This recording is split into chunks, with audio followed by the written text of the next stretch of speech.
motherfucker. Fuck you, that's why.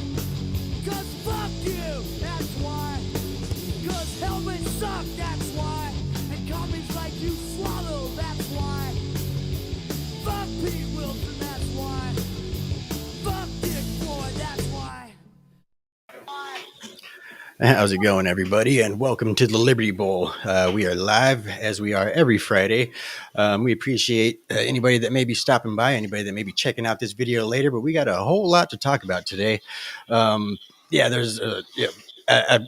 had to leave a whole bunch of shit out even just because there's so much to talk about. I don't even know if we're actually going to get through the entire list that we have planned for you guys tonight, but yeah, I mean, what a week it was. I mean, we've been saying, since our predictions at the end of the year last year that 2024 is going to be a wild year, and so far it has yet to disappoint, to say the least. Right.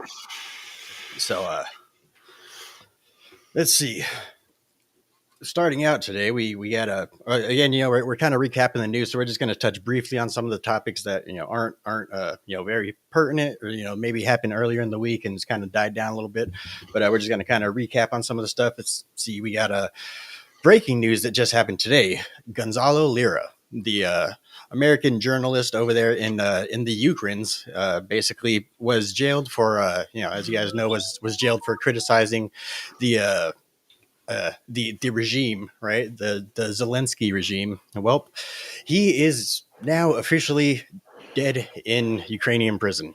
He is officially died in Ukrainian prison. So that's a whole bunch of different types of whole bunch of stuff. We'll get into that in a little bit. We'll go ahead and start with that. But we also got underground Jew tunnels in New York. Nobody really knows much about it. Again, that's one of the ones we'll just kind of touch on briefly. But some underground Jew tunnels in New York City. Definitely some crazy shit going on there. We got the cartels in Ecuador. Basically, Ecuador is basically kind of replaced El Salvador in terms of gang violence within the Latin American world. And yeah, this week, some pretty crazy shit went down. I don't know if you guys saw the videos. I do have them pulled up on my X feed. We'll go through some of them. Of course, there was a whole lot of graphic stuff that obviously we're not going to be able to show on YouTube and stuff like that. If we were just streaming a Rumble, we'd be able to do it. But we'll definitely get into some of those videos. Definitely some crazy shit, some possible visions of what may be to come here in America. Let's see. We also got the PP tapes, round 2. Right. So apparently the media went ahead and made a claim that somewhere out there fucking exists evidence linking Donald Trump to none other than old Jeffrey Epstein's. Right.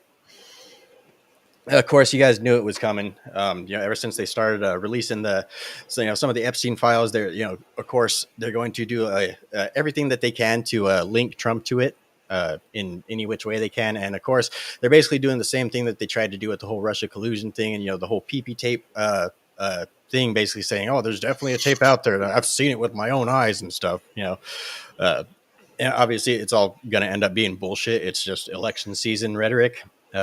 See, we got Trump saying that there's not going to be any time for retribution. That's been kind of raising a bit of eyebrows. This last couple of days, we got Chris Christie dropping out and having a hot mic moment. Definitely some funny shit going on there. Ray Epps, y'all know him, y'all love him. The piece of shit that basically, we got to go into the Capitol. Right. That fucking piece of shit. Well, he got sentenced, and you guys are definitely going to love to hear what his sentence was. Especially with all of the rhetoric coming out now about how we're gonna start expanding our view, and we're gonna start going after grandmas and grandpas that may have been walking around the Capitol. We'll get into that in a bit. Ray Epps. Yeah, that's a blood boiling topic, right? We also have New York shutting down a public school in order to house more migrants. Right? See, we got several state Supreme Courts basically shutting down the removal of Trump from the ballot.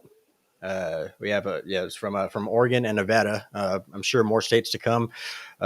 It's definitely going to be a long legal battle just to get into the 2024 election, but at least we're getting some steps in the right direction.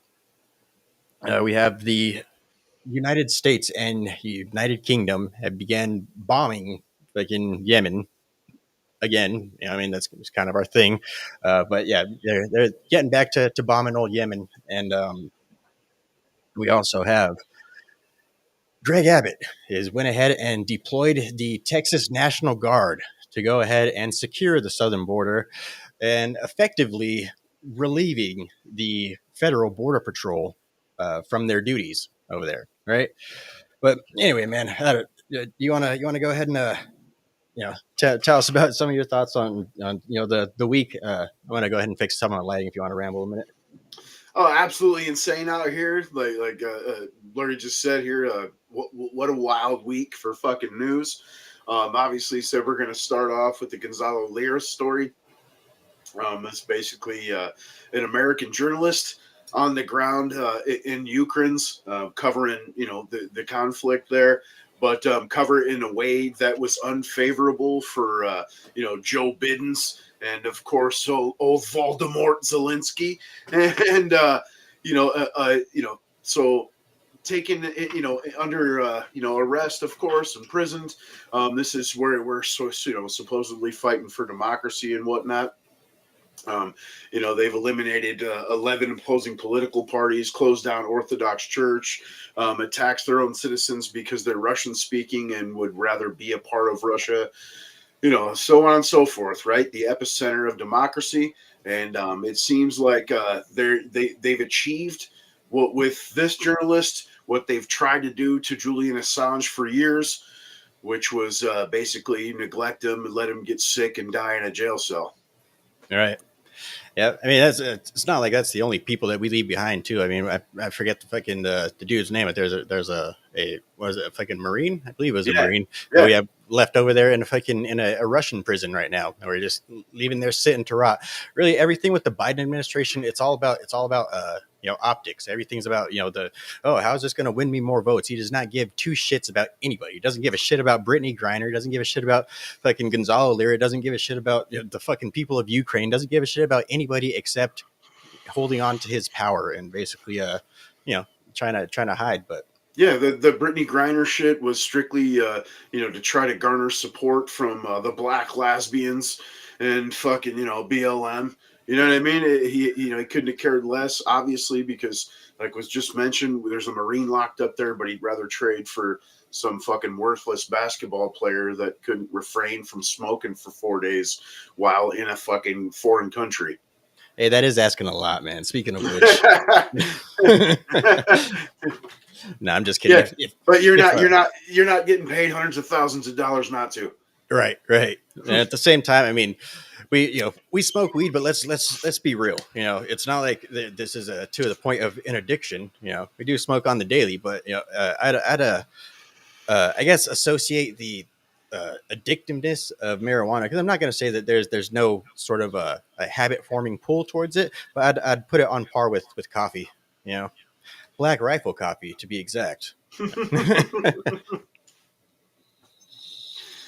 I use the Fry's coffee bar myself. I like to grind my own beans and see them before they're in the package.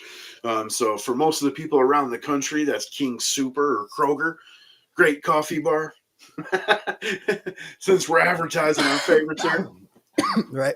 Actually, one that I haven't tried yet that I would like to try. It's actually a local, I guess, a veteran-owned coffee company. It's called a Filthy Pirate Coffee. I actually found them on Public Square. If you guys have not downloaded Public Square already, make sure you guys get the Public Square app. Support local businesses, support small businesses, and basically support other businesses that support your same values, right? So again, like I said, I haven't tried this coffee company yet, but they sound pretty good. I guess their angle is they're all low acidity coffees. So basically the stuff that doesn't get your heartburn, the stuff that doesn't fuck with your stomach as much. So yeah, definitely, it's cool stuff. Try it out. Check out Public Square. But anyway, man, back to Gonzalo Lira, right? So as you mentioned, I mean, just the litany of war crimes by the Zelensky administration over there in Ukraine, it's just growing, by the day, and especially now that I think that a lot of the spotlight has been taken off of Ukraine. As you see, either if people still have Ukraine flags in their front yard, they're either sun faded and wearing away, or they've taken them down already. Basically people have stopped caring so much. And it's basically at this point the only people that are trying to perpetuate this are you know the people that are getting money from it, right? So yeah just but yeah just from using cluster munitions to dude there. Did you see that video of the mentally disabled guy that they Yeah. fucking conscripted, dude? Like that's not only is that fucked, like morally, not only is that absolutely appalling morally, it's actually a war crime. Like that's an actual war crime as well, right? But yeah, then he's also shutting down churches. He's also shut down elections because it's wartime. We can't be holding elections right now. And as you mentioned earlier, they're the beacon of democracy over there in Eastern Europe, right? We have to maintain democracy. We have to secure the borders of Ukraine. It is the part that like really solidified it to me that nobody is actually serious about this, and that it's actually just throwing human lives into the meat grinder so that the fucking gods of war will rain down money upon the rulers. Is When Zelensky was in front of I don't remember who the fuck he was in front of, but he was on another one of his begging tours, and basically he's like, like, we need to help. You need to make sure that we're able to take back Crimea and this and that. It's like, dude, you guys are so far from taking back Crimea. Like, Crimea's been gone. Like, Crimea's been gone for fucking years, dude. Like, A you're over here decade, trying, man. right? You're over here trying to act like you're going to take back Crimea, dude. Like, you guys, the entire land bridge to Crimea from Russia is now complete. Like, you guys should be worrying about taking that back, and then maybe worry about, like, either way. Like I said, it's all a charade. It's all just bullshit. But just the fact that again, I'm not going to claim that like, Gonzalo Lira, if I can, I forget what his channel was, like Red Pill something or another. I'm not going to try and say that like I watched his channel. I'm not going to say I knew anything about the dude. Still to this day, I haven't. The only video I've actually really seen of him is the one when he got out and he was basically talking about how they're scraping the retinas of his eyes and shit like that. And he's talking about the torture that the Ukrainian government basically inflicted on him in the prisons over there. Which, another thing, torture, that's another war crime, right? Yeah, and he obviously told his dad about it. You know what I mean? His dad, still here in America, obviously. And I remember just a couple months ago, he came out and basically said, like, they're going to kill him. Like, I'm Yeah. not going to see my son again.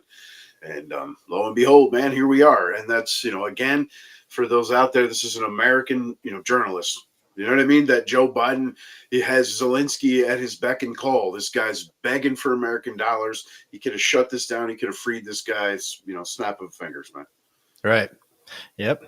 Yeah. If I can, and again, the question does arise. Like, well, what are you doing over there in Ukraine? That's the question that some people have been asking from some of the shows that I was watching earlier. Basically, it was like, oh, well, what was he doing in Ukraine earlier, or what was he doing in Ukraine in the first place? And it did kind of at first, I was like, what the fuck does it matter, But then at the same time, I mean, it's not like they're America, as we've been mentioning, very clearly that the nation is corrupt as fuck, and the nation has been corrupt before the war. It's not like, they used to be a nation of freedom. They had free speech and free press and all this and that beforehand.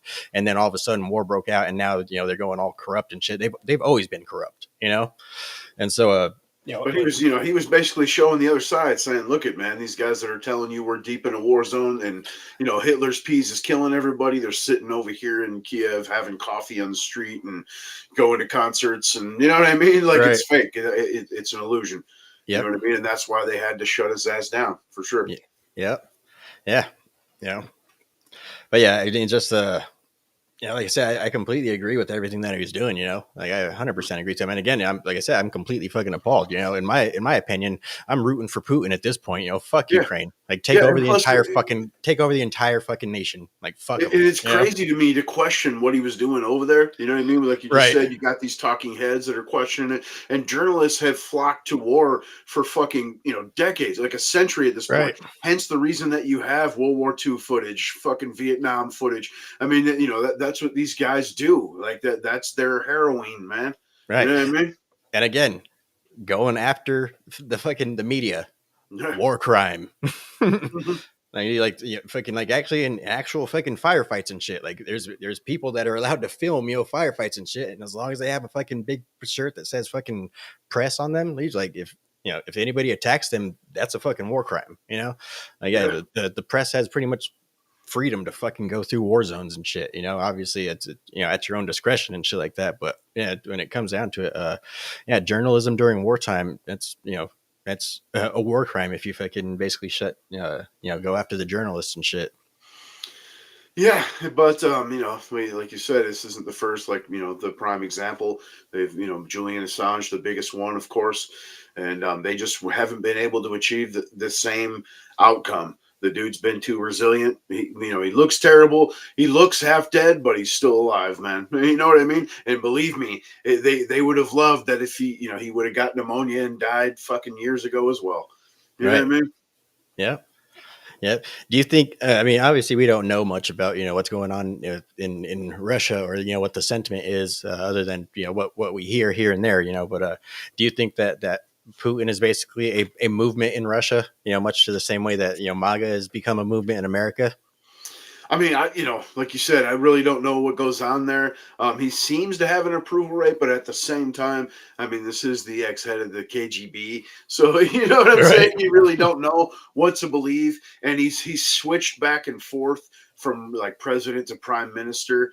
You know what I mean, several times. So it kind of seems like it's like a setup, like it's not real, like he's not a duly elected official. He just keeps taking power, keeps holding on to power rather. You know what I mean? Yep.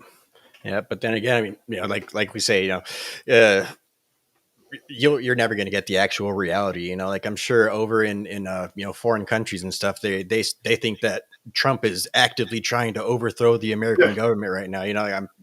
It's the way that it's reported out, and then again re-reported in that nation. Like yeah, and we're then not only to mention, it's almost like he's anti-globalist, and like they hate that, of course, but they look at fascism like cracking down on ideological subversion, right? If yeah, fucking like the pussy hat wearers and shit that he threw in fucking jail, they're like that's fascism. Like no, he's stopping fucking lunatics from fucking up the minds of the youth in his country, man. right, You know what I mean? And if we had a little bit more of that here, which at times, of course, when you're young, you tend to disagree with that, like the explicit label on rap music, the Tipper Gore situation. Everyone was like, fuck, these people are trying to shut down fucking, speech. But in reality, we've seen the outcome now, 30 years later, what it's done to generations of fucking, mainly black children, but also, whites and Mexicans as well. You know what I'm yep, saying? I mean, it basically, that music helped spread like fucking gang activity through suburban culture. You know what I'm right. saying? And so just it's the way you look at things, basically. I mean, it's So let me get your opinion real quick on I guess kind of moralistic regulation question that's localized here in Tucson actually that we're dealing with right now. So they're trying to basically make a city ordinance to where you can't have too many smoke shops close to each other. Like they have to be like at least a good block away from each other. They can't be anywhere near a school, stuff like that. They can't be like within view of a school or anything like that. Like basically, they're trying to regulate the smoke shop industry. What's your thoughts on that? as far as zoning is concerned, and I can see it not having it by schools. You know what I mean? Like school zones.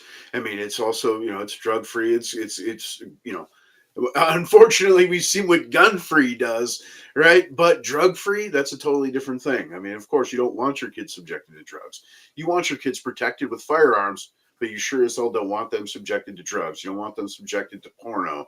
I mean, Right. and you think about, again, younger generation shit that we took for granted, like fucking old people are stuffy shit bags, the Joe Camel shit. That kind of stuff was directly marketed towards children. It was fucking cartoon ads. You know what I mean? And I mean, again, we see the repercussions of, like 2 generations of massive lung cancer and esophagus cancer fucking, increase.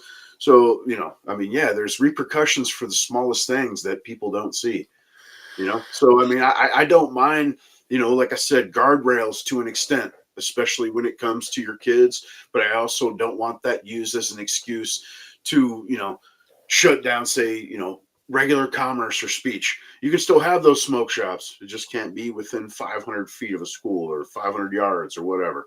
Right. Right. Yeah, I think the main reason that the question kind of came up is because there's like those like alternative schools and stuff like that that'll be like in the middle of a shopping center or something, and so those are like kind of the schools like, oh well, there's a school in the middle of this like Fry's shopping center or something like that. It's an alternative school. Like, should there not be allowed to have a smoke shop within the same shopping center? Or like I think that's the main thing that the the thing's all about right now. I don't think they should have a school in a shopping center. So that's right. You know what I mean? Right. If the schools that the taxpayers pay for indirectly fucking, have to be regulated and meet certain fucking zoning codes and building codes, then so should the fucking, the accredited school that they're trying to set up at the skeleton of foothills. You know what I mean? Right. But anyway, just to bring us back to where we originally started, man. So if I can, basically, they're over there, Putin's, doing the whole, getting rid of the LGBTQ people in Russia. Didn't he actually ban like LGBTQ propaganda in Russia? Propaganda, yeah. And of course, the tranny surgery on minors. And, I mean, there's a lot of shit that conservatives speak about that he's gone forward with already. And right. Even the so-called conservative party here in America, we've got to beat Hitler's peas. But I mean, is he really Hitler's peas? I mean, even the taking back the Donbass, those are fucking Russian speaking people that never wanted to not be a part of their mother country, man. Right. Yep. Yeah. I mean, like I say, really at the end of the fucking day, dude, what the hell are we doing over there? Why are we sitting here talking about Russia and Ukraine right now? We're in America with much more pressing issues within our own government. Yeah, I mean the main reason that we continue to talk about it here though is just because of the current admin wants to drain your pockets to fucking to feed the situation. So. Yep. Like I said, at this point, that's all that it is. No, it's not even a moral, grandstanding. We got to stand with our friends and shit like that. It's not even that anymore. Like I say, all of our friends are fucking dead now. Like the Russians killed all of them. Like all the fucking men in Ukraine are gone, dude. Like, so I mean, at this point, like I say, it's all about the fucking money. It's all about who's getting paid now. I agree. That's what it's really always been. It's just now it's abundantly apparent to everybody. Yeah, trying to keep the laundromat going, man. Yeah. Still got a roll of quarters. Right. Speaking of rolls of quarters, man. So what's your thoughts on the fucking Jew tunnels, dude? Dude, that's nuts, right? I mean, fucking, and during COVID, there was this so-called conspiracy theory of fucking child trafficking in tunnels underneath New York and shit, you know what I mean? And everyone was like, this is, these people are nuts, they're racist, they're anti-Semitic, all this kind of shit. And then lo and behold, they find these fucking tunnels and start bringing out dirty mattresses and strollers and, you know what I mean? Like, why does the mattress look like that, man? You know what I'm saying? Right. But at the same time, like Salty said, anytime I see someone throw away a mattress, it looks fucked up. Yeah. Yeah, it's definitely it's a fucking mystery, man. It's so weird that everybody just kind of so abruptly kind of stopped talking about it. Yeah. I mean, I guess like things within like deep rooted religious communities like that, like you're never going to get to the bottom of it anyway. You're never going to get the actual truth. That's going to stay within the church.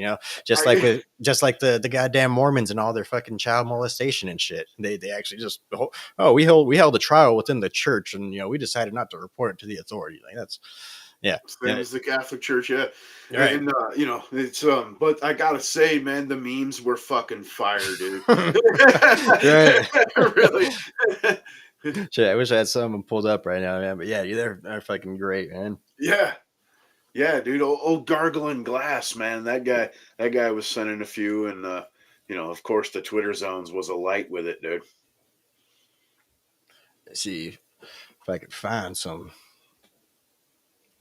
But yeah, man, definitely some absolutely crazy shit, man. Yeah. Fucking Jews just spilling out of the damn tunnels, man. Like, what the fuck's going on here?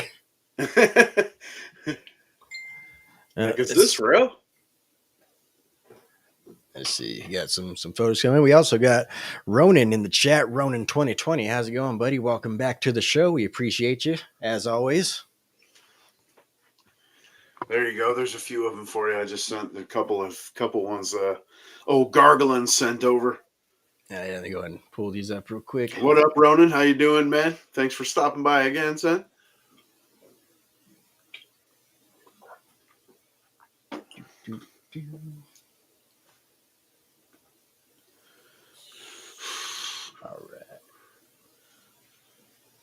All right, let's go ahead and see if we could get fucking banned by the ADL. All right. My mouse fucking sucks, man. I really do got to stop just buying like the 99, the $9.99 fucking mouse off of the old Amazon. I thought you were gonna say, "Oh, Temu, dude." Even worse, man. Dude, I gotta say the commercials are so off-putting to me that I can't even fuck with it. I got my chick and daughters, dude. They're ordering lady. stuff. So I saw shit and I was like, "Oh well, I'm gonna have to check it out, man." I'm gonna I checked it out a couple times. Got a couple items about it. I'm not gonna share too much of my American dollars with the chinnas. Right. All right. Let's go ahead and check some of these out, man.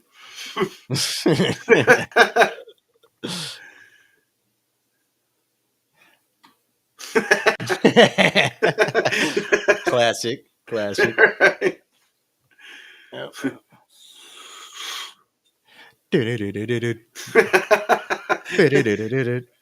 just a little taste, man. Couple, got sent over, but let's see. Ronan 2020 says they were Hamas tunnels. He says just a conspiracy that they were Jew tunnels. I think personally, it's just two of the same animal. They have similar habits. I think it was the COVID trafficking tunnels, man. Right. I think and they were afraid people were going to storm the joint to take back their fucking foreskins. Right. Maybe they're like from that movie Snatch. Right. Maybe they're those kind of Jews. Like maybe they got some big old jewelry heist going on down there. You like dogs? Oh man, that movie's great. That's one movie I could watch again and again, man. Yeah. Let's see. So yep, a lot of these videos have been removed already, but let's go ahead and pull up some of these videos from Ecuador, man. So, all right, man, Ecuador, crazy shit. Did you see some of the videos from that, man? I'm sure you couldn't. I didn't see. No, I really didn't see much of them. Really, man. You know what I mean? Working with that other division, dude, slaving, sun up to sundown. right. But yeah, dude, it's crazy shit, man. So apparently, I don't really know the full story. All I know is basically what I've heard.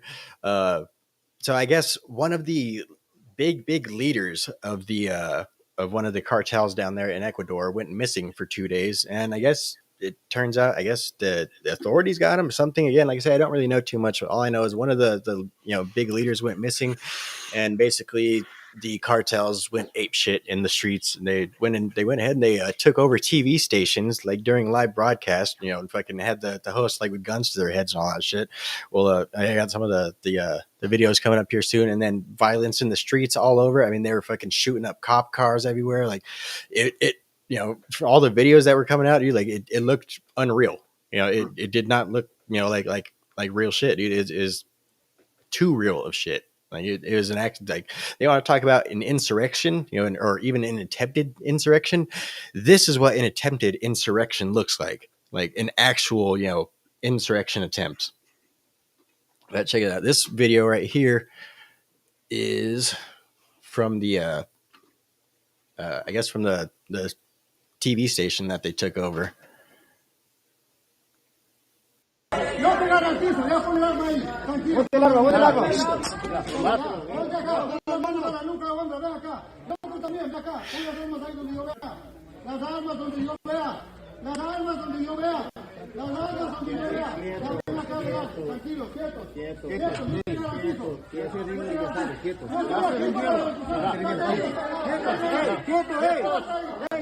Quietos.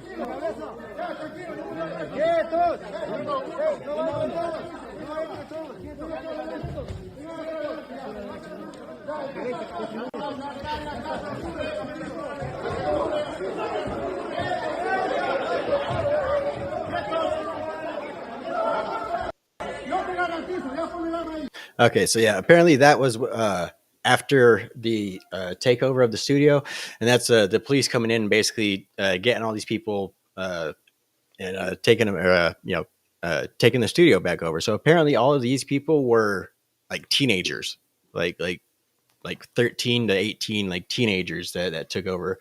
Let me see if I could find the actual. Like I said, there's quite a few in here. All right, so this is the main one that everybody.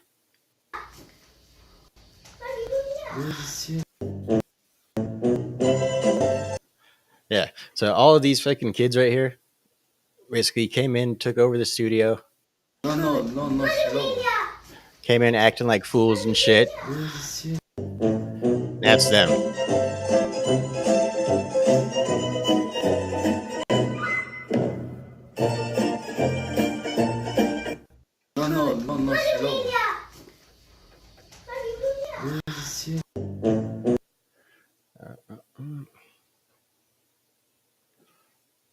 All right, so yeah, I guess I don't have the regular original one, but so this is again these kids that came in and took over the studio. This is them basically lined up after they were caught by the police.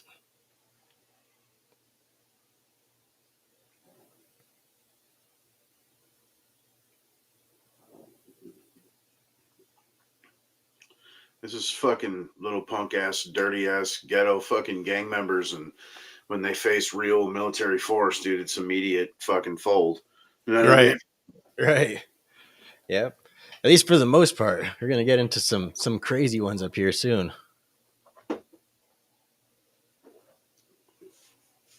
Let's see. So yeah, pretty much. Let's see. Breaking news: Ecuador declares state of emergency after cartel terrorist attacks. Cartel members have taken civilian hostages. Cartel members are setting cities on fire and aiming bazookas at Ecuadorian police. Ecuadorian army has responded. So yeah, I'm not sure if there's any sound to this one at all. I don't think so. But yeah, pretty much they just start rolling out the tanks and shit.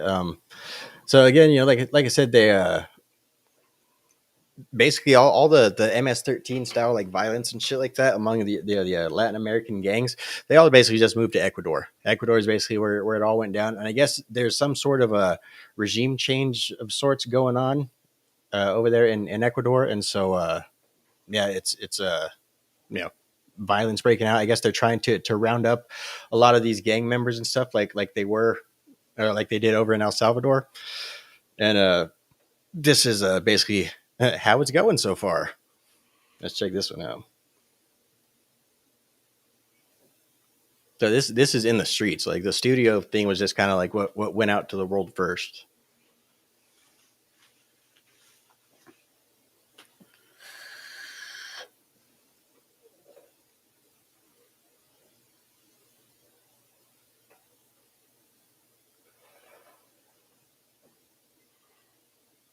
People dropping and shit.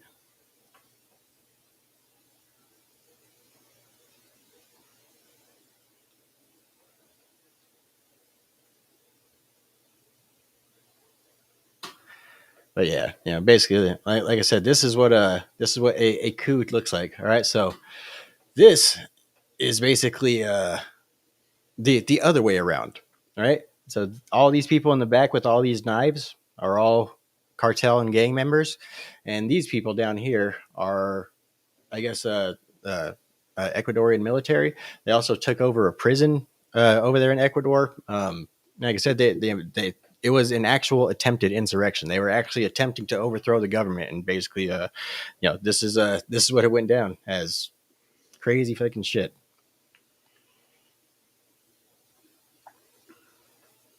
Yeah, I'm not sure why there's no audio or anything, but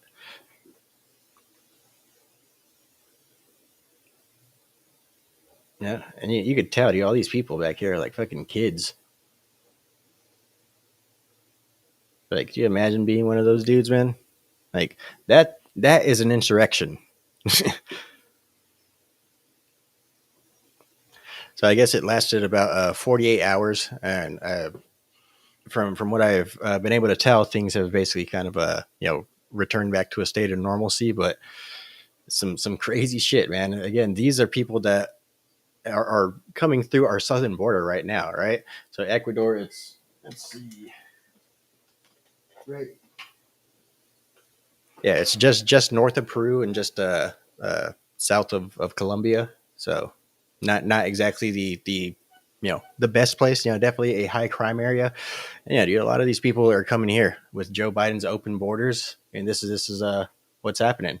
This is at a school in Ecuador where students were barricading the doors in order to inside the university as gunmen carry out Hamas-style attacks to take hostages and kill innocent people.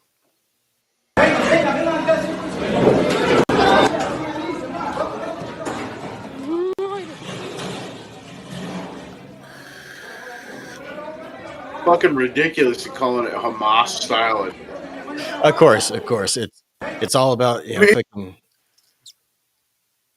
It's all about fucking getting the people plucking on their heartstrings and shit like that, and so of course that's the way they're going to relate it. But ultimately it like I say, it's just terrorism, and like I said, it's coming to a place near you, No matter what kind of barbarity you see or what they accomplish, it's always but that's what they're doing to the Jews too, because Hamas is fuck out of here, man. Right. Yep. Yeah, dude, fucking crazy shit, man. Like I said, I don't really know too much about what's going on over there, but yeah, just the some of the scenes coming out as you guys were able to see, a lot of the videos were already taken down. But yeah, dude, there's crazy shit like in those videos, man. Like executions and shit. Like one of them was a video of I guess one of the police officers or something. They had like a whole group of police officers just like kind of sitting down in a room, and they had a whole bunch of cartel members around them, and they go and they run up and they grab one of them and they yank him up and they tie a fucking rope around his neck, and then they one of the younger dudes goes and just starts hanging down and just hanging on it, and then they had another guy hanging on the dude's legs and shit. Like pretty crazy shit, man. Like, shit popping off everywhere. I'm sure you've seen what was it, Hungary, where they just had a flip from a conservative majority government to a liberal fucking government, and it's coming time, of course, right? The January they're taking fucking office, and there's still people that were part of the previous cabinet. This fool had the fucking military go in and remove them. You know what I mean? From their fucking offices and capital positions and whatnot. Yeah. And so now so the people are in the uproar about that. And then, of course, you see the largest fucking protest in German history popping off, man. The farmers all, coming in. France, right. They're covering the fucking Capitol buildings and Parliament and fucking manure and, septic tank emptying out on the sidewalks and shit. I mean, there's protests across the West going on, social upheaval, and, American media is not even telling you about it. Right. Yep. Yeah. I'm sure it's not just here. Oh yeah. Yeah. It's all over the place, man. It's been going on for quite some time too. It's the anti-globalist movement, I think, it's just a lot of it's a nationalist resurgence, I guess, amongst these people, the European people, they're going to have a massive reunification. Like the big thing that really fucks with Europe in being able to defend against, I guess, foreign cultural. Let's use the left term. The only way, the biggest obstacle standing in the way of the Europeans and succumbing to demographic destiny is the language barrier. If Europe had one unified language, I think they'd be fucking kicking these fucking slobs back to the fucking, back to the third world and shit, But again, they don't have they do have a unified history. They have a unified history, but they don't have a unified fucking language system. And that's always going to be a sort of barrier. Granted, a lot of people within Europe basically speak the other languages that are in Europe, but I mean that it's not universal. It's not like everybody speaks all the languages and shit, Right. Yeah, so I think that's But a big obstacle. English at this point is just about universal, though, man. I mean, Right. Anyone that conducts business with the West has some kind of grasp at minimum. You know what I mean? Of the English language. Yeah, I mean, I guess it'd be kind of like if fucking California adopted Spanish as its fucking as its state language or something like that, Right. Like, and several generations have gone by since then, and we just accepted it as that, and it's like, I guess it'd be as difficult to unify as that. I think that's kind of what we see with the United States and our relationship with Canada compared to our relationship with Mexico. I think it's the language barrier, especially, people down like around this region, stuff like that.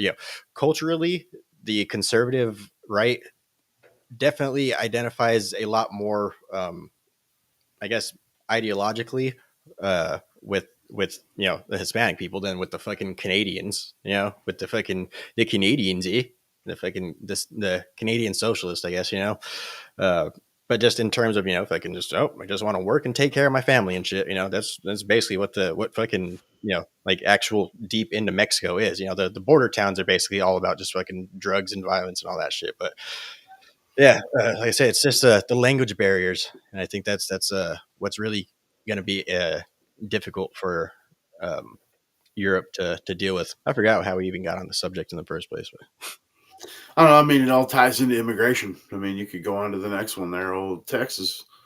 Right. Yeah. So freaking Texas, man.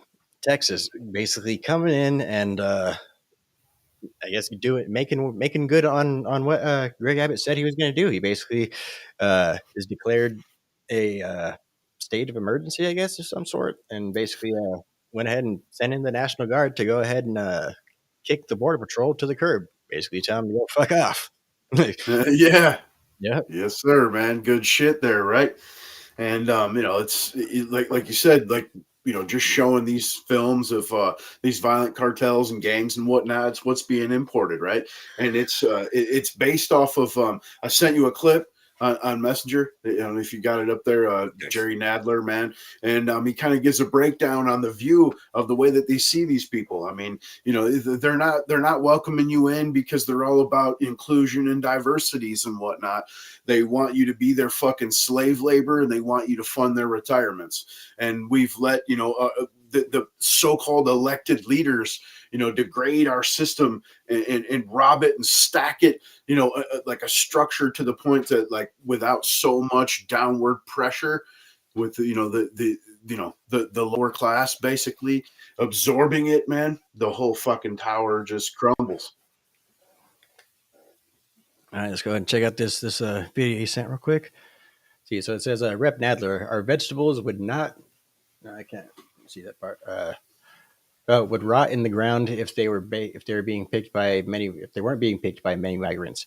Many illegal immigrants. The fact is that the birth rate in this country is way below replacement level, which means our population is going to start shrinking. Right? That's a great replacement theory in full effect. Of course, as I mentioned earlier, the left has basically just rebranded replacement theory, and they're calling it demographic destiny. And in a healthy capitalist system, a shrinking population would be good because it would put your fucking labor at a premium, right? I mean, it would be a high functioning society as far as economically, economics are concerned. But instead, it's a solely like dependent fucking economy. All right. And we need immigrants in this country. Forget the fact that the farm that our vegetables would rot in the ground if they weren't being picked by many immigrants, many illegal immigrants. The fact is that the birth rate in this country is way below replacement level, which means our population is going to start shrinking. And the ratio of people on Social Security and Medicare is going to increase relative to the number of people supporting them. Yep. Bam, told you. You slave labor, fund my retirement, bitch. You know what I'm saying? Right. Like, and it's like, Pelosi said, like, if we don't have these people coming in, who will pick the crops, like in bend and scoop, like the Mexicans. Yeah, I don't know, man. I think I would be okay paying, 8 cents more a pound or whatever a fucking potato for an American to get paid to take the job. I mean, Right. you know what I'm saying? I'm not, I have no argument with that. Yeah. Yeah.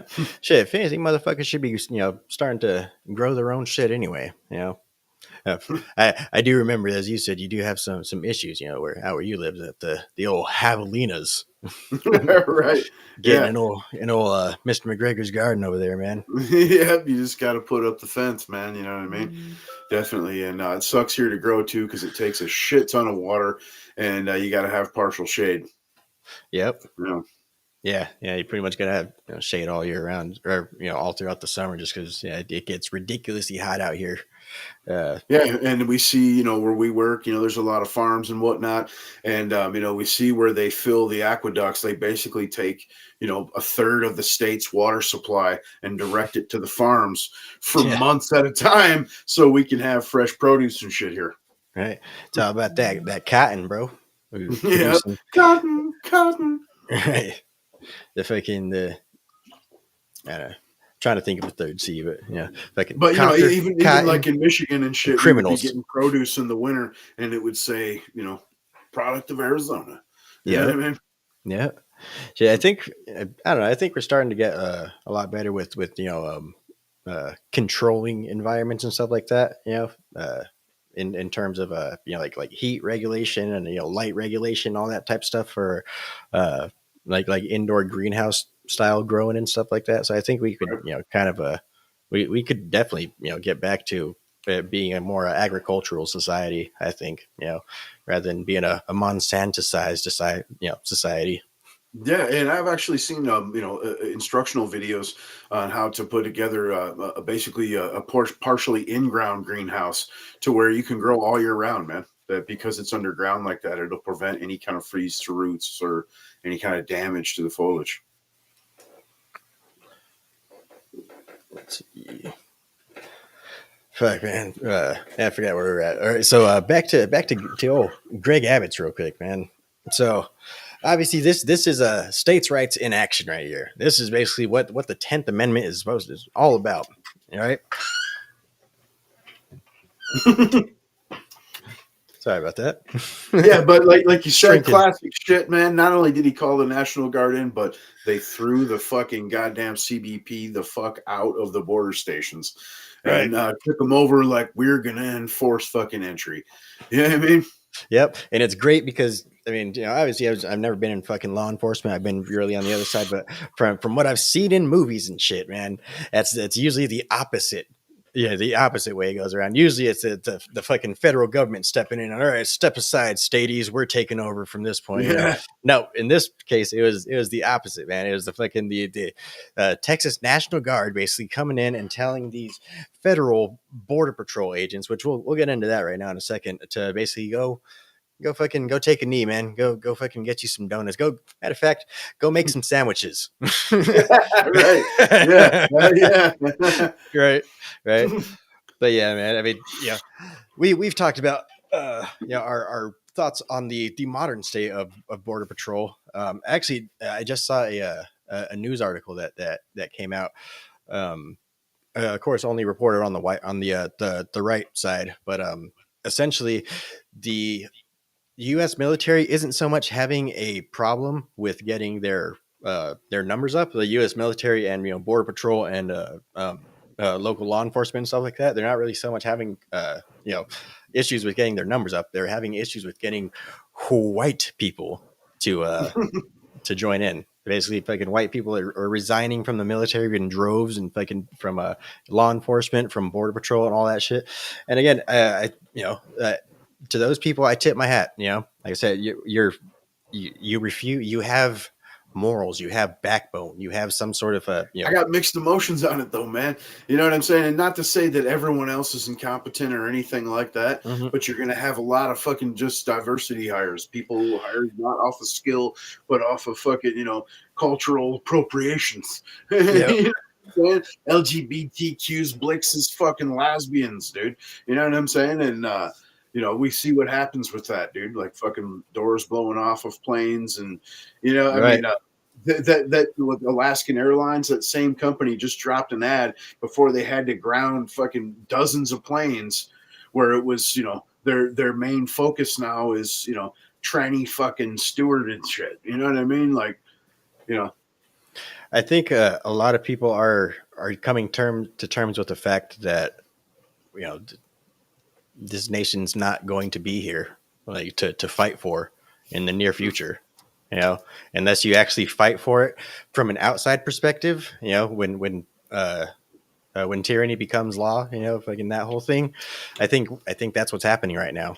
I think fucking the people are starting to, the people, within the ranks are starting to see the forest for the trees and shit. They're starting to see what it actually is, and they're trying to get themselves on the right side of history. Like I said, I think they see the horizon. They see the falls coming, and they see the fucking ship heading for it. And I think they're just trying to get off of the fucking ship and trying to I guess rebuild it. They're trying to do the, like I said, the right thing. I think they're just coming to terms with the fact that we've talked about it before on this show too.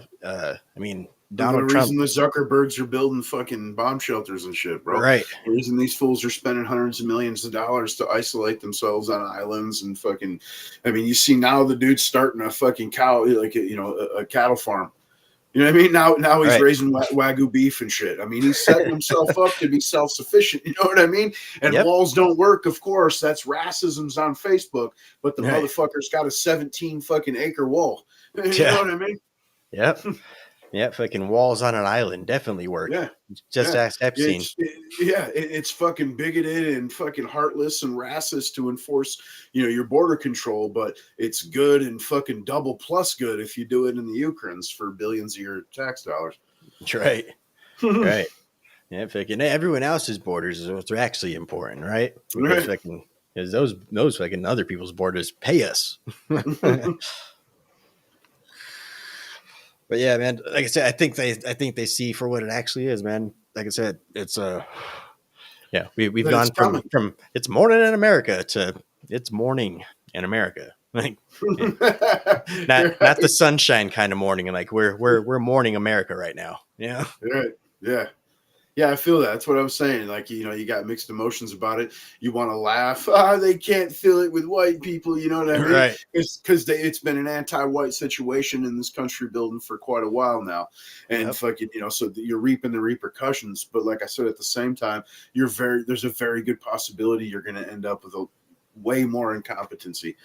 And like I said, it's not to downgrade any other race or anything like that. It's just that when it comes to other groups, they tend to not look at merit and only look at the surface fucking melanin and, sexual genders. Yeah. Yeah. That's diversity. Yeah. Not diversity of thought, diversity of wee-wees. Right. Diversity of fucking mental illnesses. Right. Diversity of medications. Right. Diversity of disorders. Right. Exactly, man. Right. So speaking of, the United States military and shit, as we're seeing now, and as was predicted, earlier, fucking the United States and England have started fucking bombing the Middle East, basically. We saw them do some preemptive strikes a little bit ago, but now we're starting to carpet the place again. Like, we're getting right back to it. Yep. Yeah, we actually didn't we do the first round like yesterday? We already did a second round again today. Like, yeah. Again, that ridiculous shit. keep in mind, Congress has never even talked about any of this, right? So war is supposed to fucking be approved through Congress and shit.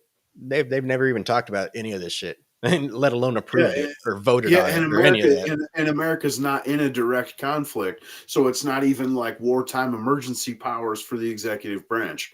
You Right. know what I mean? Yep. And And again, what's even more? Go ahead. just and it's preemptive too. They haven't Yeah, necessarily done anything to us yet. We just think they yeah. might. Like I was saying last week, they've just floated around in their fucking little rafts trying to fucking throw rocks and you know what I mean, really we rocks at fucking fucking aircraft carriers and shit. we fucking And mortared their dinghies out of the water and shit. Like, yeah, and if we go back just a few years, what was it? It was either 2017 or 18. Trump came into office, declared the Houthi fucking, terrorist organization for what it is, a terrorist organization. And, bedriddens walked in. One of the first things with his executive orders was to fucking reverse that. And again, as usual, you're seeing the repercussions of, blatant fucking incompetence and, corruption, man. You know what I'm I, saying? I think Biden's highly fucking competent. I think he's very competent in doing what he's told. I think he's a very good puppet. That's basically what any Democrat is. Any XYZ doesn't matter who Democrat.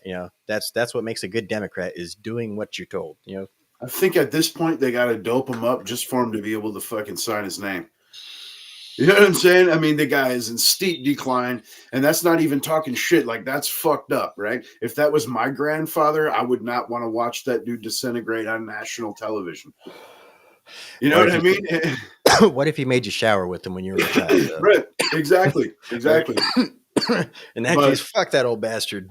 Right, but allegedly that Right. was his kids that call him Pedo Peter, not necessarily his grandkids. And I'm sure fucking Alice Cooper Biden's Dr. Alice Cooper there is fucking at least you'd hope keeping that in line, like smacking old fucking hands, like keeping liver spots off that baby. You know what I mean? Like, God damn it, Joe, stop sniffing kids. And stop calling yourself Brandon. I watched you shower with your dead wife's daughter. You can't do it to the grandkids. Dude's a fucking piece of work, man. That dude's the president of the United States, man. Yeah, for anybody that's interested, man, YouTube, of course, after our stream, Right. check out Forgotten History, man. And they got a 4-part series called Most Corrupt, and it goes pretty in depth into the Biden's fucking lifestyle for the past 5 decades, and I mean, gets pretty personal too. So I mean, check it out. Yeah. I've actually I came across that channel. I haven't seen I haven't watched those videos yet, but I've seen them. Yeah, it's, definitely I want to check those ones out pretty soon. I hate when they, especially the first 2 volumes, man. Yeah, I hate when they slow roll stuff out. That's why I haven't watched any of them yet. Because I'm like, I'll wait till they get the whole series out, and then I'll just fucking binge it. Right. Yeah, but I mean, they're good. If for a lot of people like shit in shorter installments, and even that is considered kind of long for a lot of attention spans. 20 minutes per episode. You know what I mean? So, right. Yep, I can. Let's see, but yeah, dude, definitely.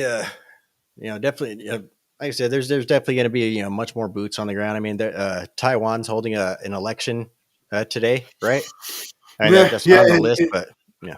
And of course, China's rattling the fuck out of the saber for that one, right? Man. Right. Oh yeah. I'm not too sure who the candidates are. Again, like I say, I didn't research any of that for this episode, but that's definitely going to be some news in this coming week. That's for sure. I know one is like the candidate that China's against. He's like pro Taipei, of course, and he's what is they're considered like their liberal party, but is akin more to our GOP. You know what I mean? If that tells you anything, of course, it's spineless cucks on this bitch, right? But and that's why they're against it. You know what I mean? They're more of conservative traditionalist. Taipei's the original government fucking type of candidate, and whereas the other one's pro China. We got to keep these negotiations open. We got to keep relations good. Basically like sucking the Gigi's teeth, dude. You know what I'm saying? Right. And, the other candidates like, fuck unification, man. We're independent. And if someone is going to be running both countries, it's going to be the actual government, which now resides in Taipei. You know what I mean? Right. So it's So basically, one's running more on a platform of like kind of Chinese appeasement, and the other one's just basically running on it. They're gonna invade us anyway, motherfucker. Fuck you Yep. guys. The other one's like make Taipei great again, man. Right. Yeah.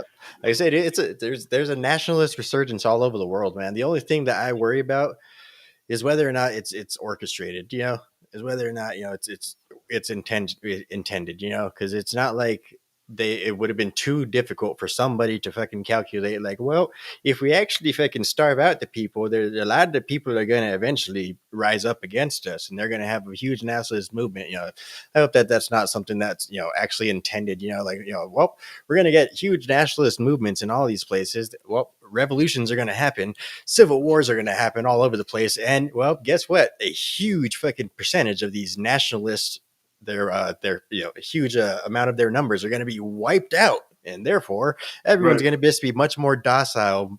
People, we're basically going to get all the people that still have some octane in their bloods, and we're going to let them just fight it out to the death, and we're going to come and reign over the ashes. That's my big worry. Yeah, and if they didn't plan it like that, they sure haven't paid attention to history, because that's always what happens. Right. The left gets fucking too much power, becomes fucking authoritarian, and then the fucking right comes through fucking, smashing boots into skulls, man. You know what I'm saying? I mean, so it's, Yep. you push too far either way, you're going to get the extreme result of the opposite. You know what I mean?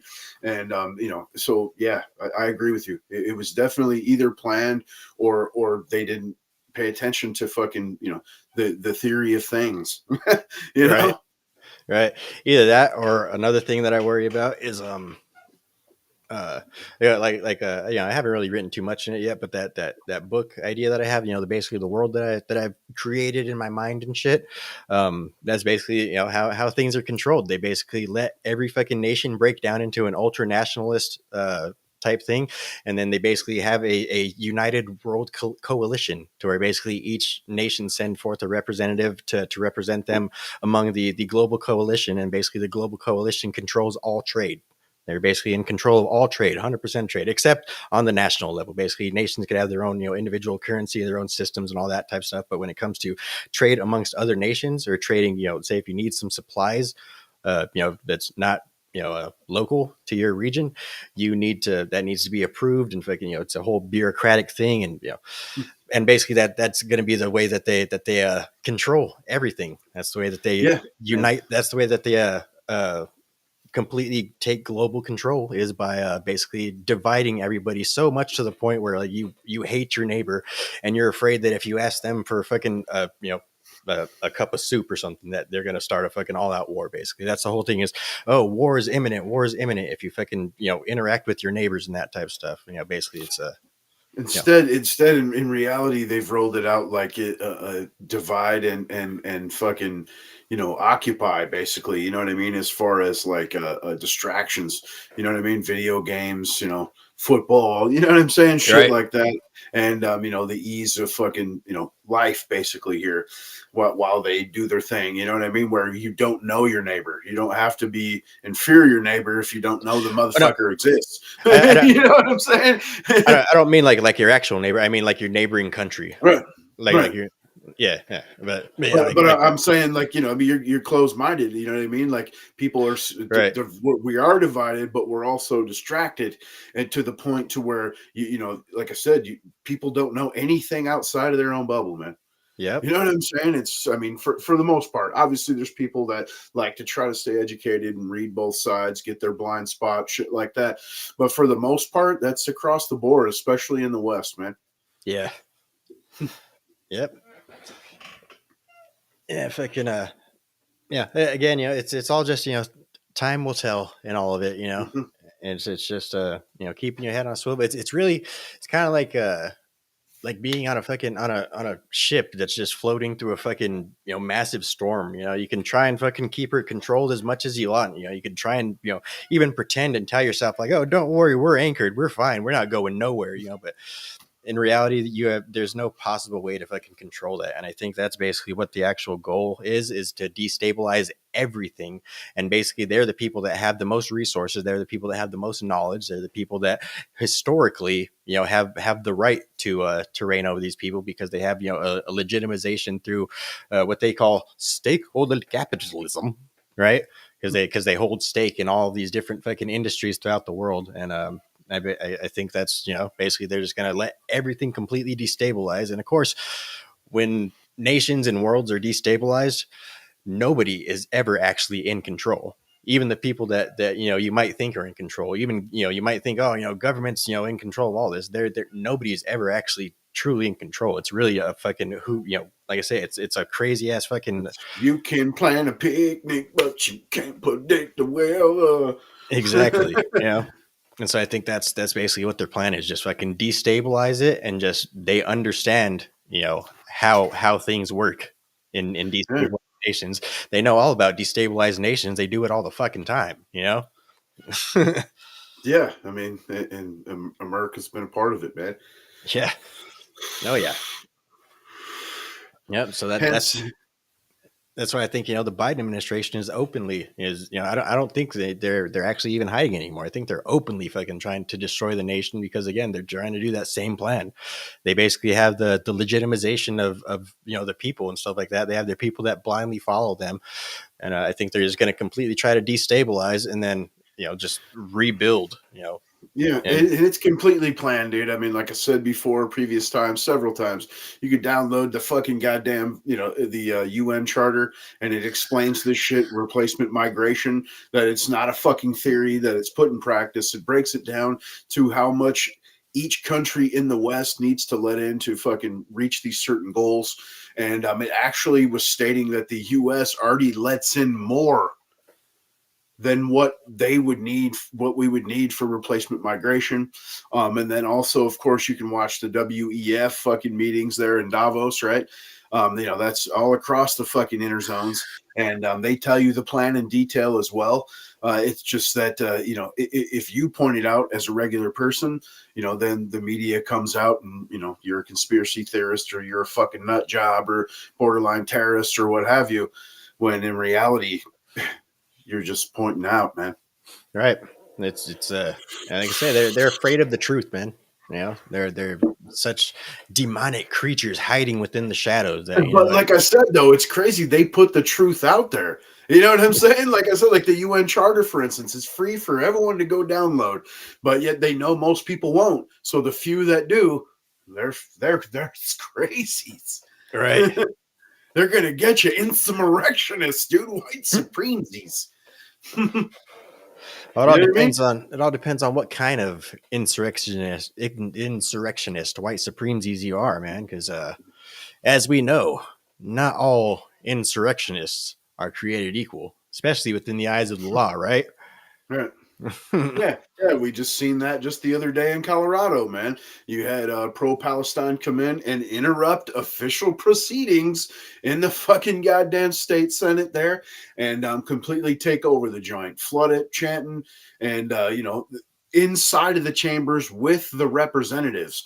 So Right. I mean, they got further into their insurrection than anyone in J6 even fucking could have thought of. You know what I'm saying?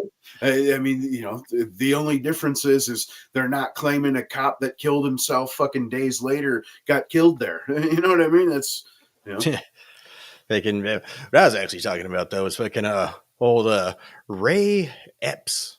Oh yeah, right. The lead fucking insurrectionist. Actually, we're all wrong. We're all wrong. He's not an insurrectionist. He's an innocent man, and he's actually one of us. And we should be happy that they're letting one of us go. Right? We should be happy for him. Right? I mean, like, yeah, one of our guys won a court case. they do that. That Jamie Raskin would actually have you believe that.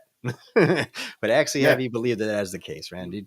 This guy is as the people were chanting at on the 5th of January, this guy is a fucking Fed, like, to the fullest, man. Like, I think he's just the dumbest Fed there. You better say allegedly. He's out here trying to sue people, right? I mean, still, either way, what's he gonna sue me for? It's not like I fucking made any sort of money off him, but either way, fucking, Uh, You'll be removed off the Jesus tubes. wouldn't be the first time, man. But yeah, if I could. Anyway, man, this guy's a fucking Fed. This guy works for the fucking federal government. He's a fucking FBI asset. No, I'm just playing. I don't actually know that. You're not playing. He is. Fuck Right, him. right. You know what I'm saying? You know what I mean? And what kind of tough guy Marine fucking runs around like, if you say my names, I'm suing you. You know what I'm saying? The guy that's out there, like I, just repeated, into the Capitol, trying to act like he's some big nut setting off a revolution. But then you say his name and I'm taking you to courts. You know what I'm saying? You fucking big bitch, you. And dude, it's pretty obvious that, like you said, fucking Plant, not only is he on film on 2 days in a row spouting this shit in the crowd saying he's a Fed, but then they got his text messages where he's telling his nephew, I orchestrated this. Then you got the left running out like, oh, you don't just send lies to your nephews and nieces? Like, no. You know what I'm saying? Absolutely not. No, I don't. Right. And you like you don't said, try to brag to your fucking nieces and nephews. What's wrong with you? Yeah, and then like you said, you got these fucking rhinos like Kinzinger on CNN saying it's a GOP celebrations, dude, because one of us got away with it. You know what I'm saying? Fucking morons, man. They think we're that fucking stupid, man. Like they really actually think that, man. Right? Yeah, I see him as part of the Patriot Front, dude. So in the whole scope of things, man, like you got people like Enrique Tarrio, I can't remember the rest of the fucking Proud Boys dude name. That's the only name that I can remember right now. But all these people basically getting anywhere from 10 to fucking 20 some odd years in prison. It wasn't Enrique Tarrio wasn't even there. Wasn't even in DC. Wasn't even in DC at the time, right? And he was having communications with people through text messages, right? Go fuck yourself. Not to mention his name's Enrique Tarrio, and he's a white supremacy. Right. Right. But if I could, so actually, I want to retouch on that part, right? But yeah, so Enrique Tarrio fucking gets 22 fucking years, right? For being a brown white supreme or black white supremacy, right? And that's so real quick. Let me just go ahead and make my point on that one. So, the whole thing with white supremacy when it comes to the left is you don't have to actually be white to be a white supremacist, right? Because being white is a state of mind. Right, it's a cultural thing. It's the type of stuff you do, right? That's why they have articles basically saying, fucking waking up on time, fucking waking up early, going to work every day, fucking paying your bills on time, butter and jelly sandwiches, right, fucking mayonnaise, right, going to church, all that type of shit. That's all white people stuff, right? And it doesn't matter fucking what actual skin color you are. If you do that type of stuff, you're a white person. But then you also got them freaking out on fucking, like, take for example, fucking that try that in a small town, right? So basically, he's talking about crimes. He's talking about like, oh, like fucking you're gonna rob an old lady for a purse, like you think you're cool and shit like that, like try that in a small town, whatever. He's basically talking about people that think it's cool to go out and fucking commit crimes on basically the innocent public and shit, right? And they immediately, oh, that's racism, right? That's racism. You're talking about black people. You're talking about black people. Clearly, you must be talking about black people, right? Because in their mind, blackness is a state of mind. It's not an end, right? And it equates to fucking doing crime, and it equates to fucking like abandoning your kids, and it equates to fucking basically all the fucking negative shit. Illiteracy, the inability to obtain ID, right? The fucking right. in their fucking white guilt fucking mind, that is what black culture is. Like, if you do any of that stuff, it doesn't matter if you're fucking milk fucking white. If you go fucking sag your pants and fucking talk any bonnets and shit like that, you know what I'm saying? And you go in and you fucking wave guns around and fucking with your pants down to your ankles and you go rob stores and shit. Well, you're black. You're not a white guy, right? Like that's like I said, And you don't grasp, they're segregating you. They're moving you back to the fucking 50s and telling you like, well, you need your own black graduation to celebrate blackness. In reality, they're segregating you from everyone else, man. You know what I'm saying? They are the fucking racists. They traded in their fucking KKK hoods for fucking Antifa masks. You know what I'm saying? Real shit. Yep.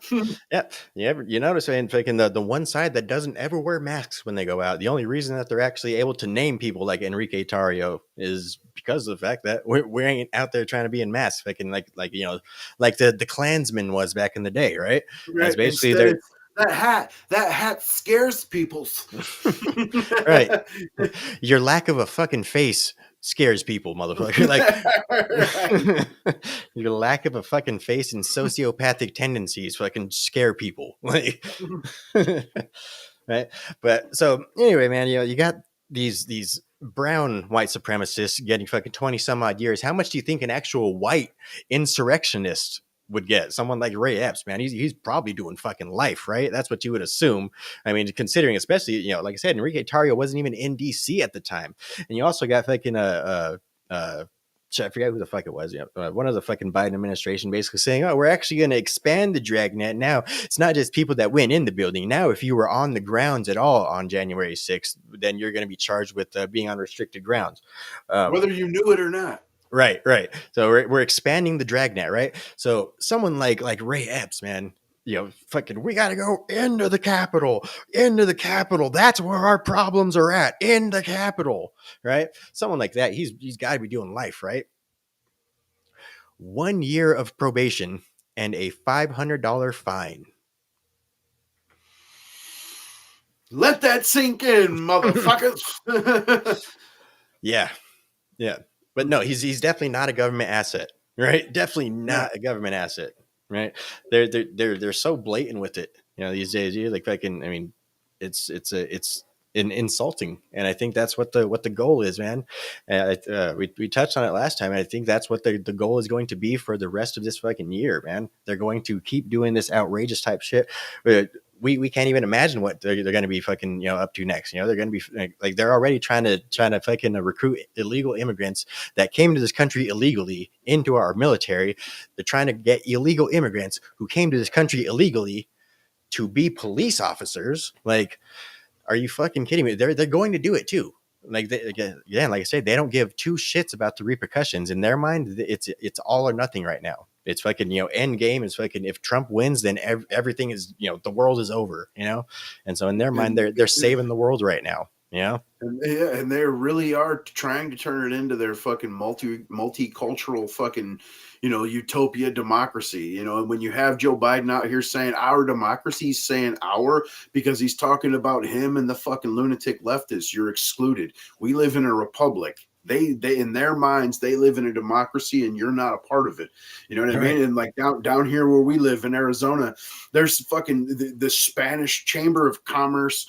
There's, you know what I'm saying? I mean, the fucking freeway signs change to kilometers and shit. Like, you'd think you're already living in fucking Mexico here, man. And they're this is in fast forward. You know what I'm saying? I mean, this guy has let in more than the last 3 presidents combined. Yeah. In one term. Yeah. Mm-hmm. Yeah. Fucking historic numbers, man. Fucking. Yeah. Like I said, I think it's all just it's intentional. And I think the goal for this year is to try and get the conservatives to do something. They're trying to do another January 6th. Come on, do another January 6th, guys. Like, we're gonna lock up Trump. No, we're actually doing it. Like, I don't give a fuck. I'll sign an executive order that says lock him up. Like that. That's how wacky they're gonna get. Even the Ray Epps shit, that's trying to goad you. That's you know what I mean? That's doing something to where you have these leftist mouthpieces that are going, no, see, he's not fucking FBI. They did something to him. But then you have people with fucking minds that think for themselves. Like they just, like you just said, they gave somebody 22 years that wasn't even there, but they gave this guy probation that was flat out for real orchestrating it, regardless of those texts. It's on fucking video. You know what I mean? Literally on the front lines as the barricades went down. Like literally at the front of the fucking crowd. whispers into somebody's ear, and then the barricades come, crashing down immediately after. Like, Yeah, and now him and his probation. attorneys are here trying to convince you that he wasn't saying, basically go through the barriers or whatnot. That he was telling them, "Don't go in." After a video of him screaming at everybody to go in. You know what I mean? Yep. Yeah. That's where we're at in this world, man. In this part of history, man. Like that's what we're fucking living through right now. Like, people thought 2023 was. It's funny because I see all kinds of fucking people right now. Like, oh, at least 2023 is over, right? 2024 is gonna be great. We're not even 2 weeks in. It's already fucking complete mayhem, dude. You know what I mean? Right. This is a fucking election year. Like, you guys have no fucking idea. This, like I say, I mean, it's not like we haven't had election years before. This one is obviously different. Yeah, it's definitely different. And the left is getting ready to call out the fucking violence, man. And that's why they keep readying you for it. They keep, telling you, get ready for right wing's violence, get ready for MAGAs. You know what I mean? Because they're getting ready to call out the troops to start fucking burning down your local target, dude. Yep. And just keep in mind, man, it's not like we're gonna actually ever have to do anything anyway, man. Like I said, it's all just complete. It's total fucking lawfare. At least up until the election, man. It's all just, as long as we're able to vote for Trump, the people are going to continue moving to our side, one by one. Like we were talking about earlier with the military. I think a lot of the people are starting to see what it actually is, and I think they're starting to, move in the proper direction. We talked about it a couple weeks back too. About like comedy and stuff like that with the entertainment industry and basically the youth starting to shift toward more anti-woke stuff. Woke is becoming an actual joke at this point. Like, basically, and then you're also seeing all the corruption come to surface as well. The people that are fucking trying to dictate the election, like Fannie Willis. You're seeing complete corrupt, dude. She's fucking some dude, elects him, to a prosecuting position and shit with some exorbitant amount of pay. You know what I mean? She was colluding with the January 6th committee. Fucking, there's so much shit. You just saw John Castro, the guy that's been fucking lodging, the lawsuits in all these different states to try to get Trump off the ballot. He just got charged with tax fraud, like 13 fucking counts. You see the Engeron shit, of course. His main understudy, pictures with Biden and Schumer. Then this guy's so corrupt that he's willing to fucking forego public opinion completely and deny Trump fucking 24 hours to be with his wife at her mom's funeral. You know what I'm saying? I mean, it's obvious fucking corruption, political fucking theater, and persecution, dude. You know what I mean? It's they're poking the bear, dude. They're saying, come on, man, do another January 6th. Like, we need it. It's election year, you guys. Yeah. Go do something. But it's a constant fucking, we got to like Engeron. First it was, well, we got to fucking, we got to gag Trump because people are sending me threatening emails, right? And now fucking he does this shit and they're like, oh, now he got a bomb threat. You know what I'm saying? Like, just shut the fuck up, man. He just got swatted like everybody else has. You know what I'm saying? This uptick in swatting and shit like that. It was just fucking his turn. For the first time, these tactics are being used against the left. And they're in panic mode. Like, they're trying to kill me. You know what I'm saying? Like, dude, It's the same when you fucking send them to somebody else's house, you shitbag. You know what I'm saying? Yeah. But, all right, let's go ahead and, you want to talk about the New York shutting down the schools in order to make way for the illegal immigrants that have, I guess, so the whole thing that I guess the leftist argument, because I was watching some of the mainstream media, and basically their argument was that, I don't know why the right sticks upset. Like, it's a humanitarian thing. Like, they're sleeping outside and it's a hard freeze. Like, there's gonna be a blizzard and all this shit. Like, it's like we need to put them inside. Like, and so basically what I saw, or from what I gathered with their whole thing is so again they're trying to say that, oh, the kids are just going to be missing one day and they're just going to be doing remote learning like we did during the pandemic, as if that in itself isn't already fucking stupid. We literally saw measurable loss of fucking intelligence within our youth by fucking doing remote learning, right? It doesn't work. It's never going to work. It never has. It's never fucking going to work, right?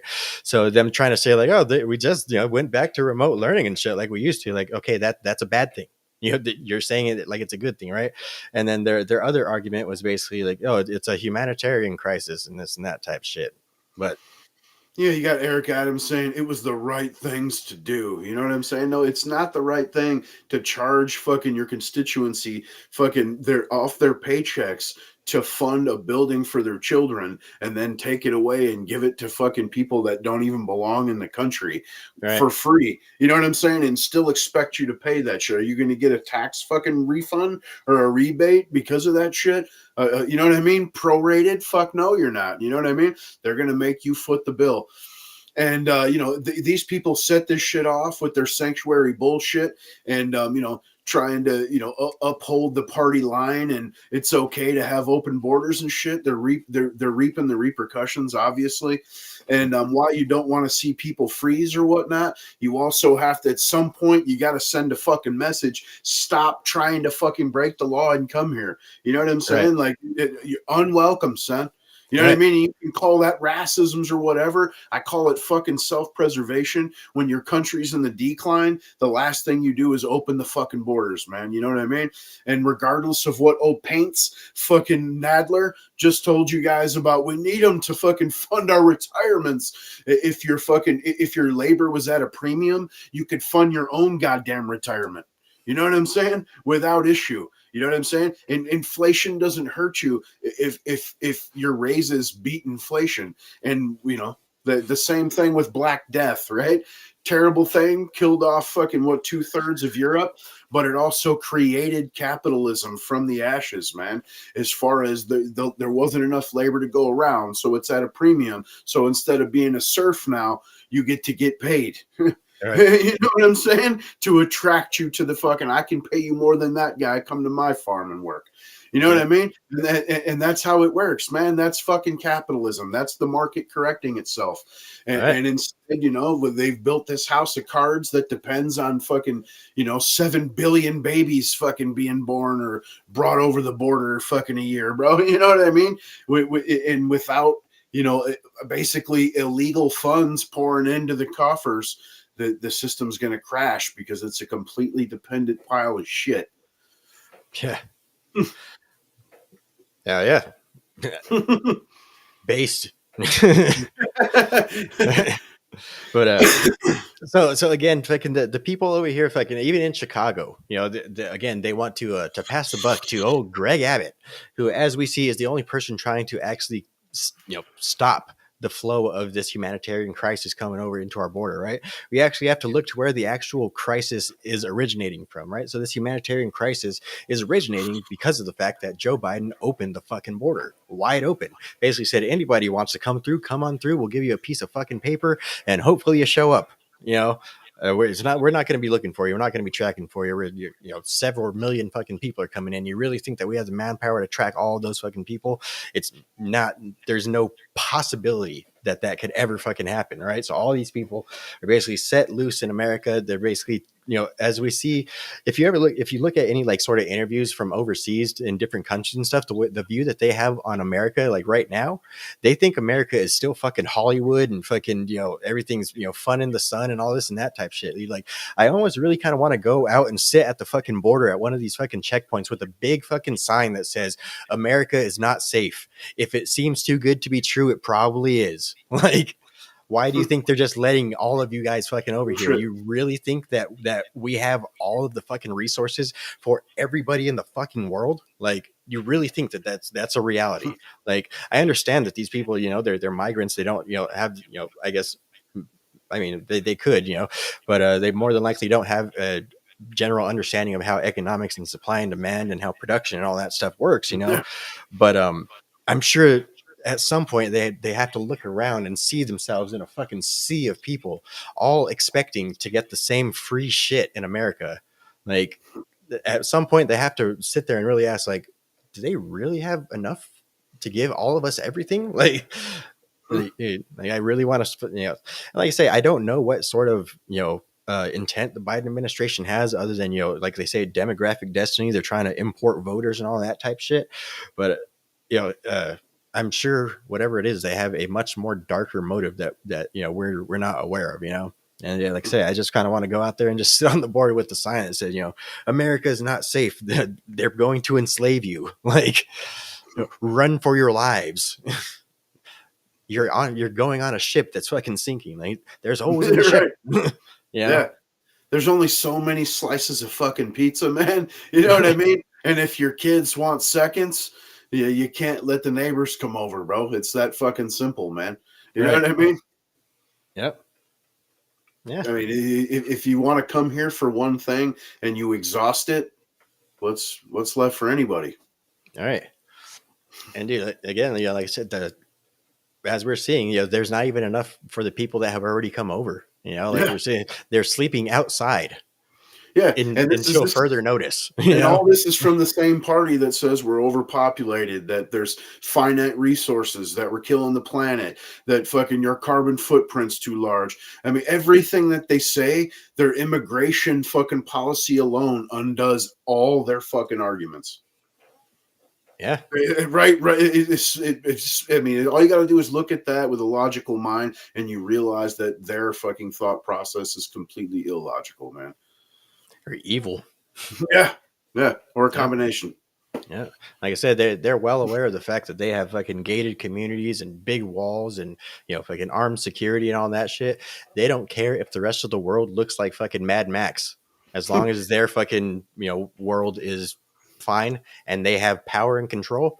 They do not give two fucking shits about the rest of the world. It's insane, dude. Like you just said, these people will sit behind walls with armed guards with their CCWs, and you know what I mean? They're concealed fucking carry permits, their own firearms, yada yada, and then convince people that fucking walls are racist, they don't work, and firearms fucking don't protect you. They just kill people as if they're their own entities. You know what I mean? I like how, at some point in our history, the Second Amendment got interpreted as the founding fathers must have intended, you must not infringe of the right of the powerful elites to have access to firearms, right? The powerful elites shouldn't have their fucking rights infringed. If you have millions of dollars, maybe if you walk around with diamonds all the time, then you can have your Second Amendment right. Those are that's who fucking the founding fathers intended the Bill of Rights for. Yeah, like the old Feinstein, right? Fucking rest in piss. You know what I mean? She was the supreme anti-gunner, but when asked, do you have a concealed carry permit? Well, yes. It's, you know what I mean? Like of course. Like, are you shitting me? You know what I'm saying? Fuck, man. Shameless fucking hypocrites, man. Yeah. Or there was a rep out of New York, same thing, left, anti-gunner, preaching fucking, the virtues of stripping you of your fucking Second Amendment rights, and gets caught for fucking shipping a bunch of guns over state lines. You know what I mean? Like, fuck yeah, dude. And then not to mention, like I said, all these people that are telling you shouldn't have the ability to protect your family roll with, our armed fucking security 24 to the motherfucking 7.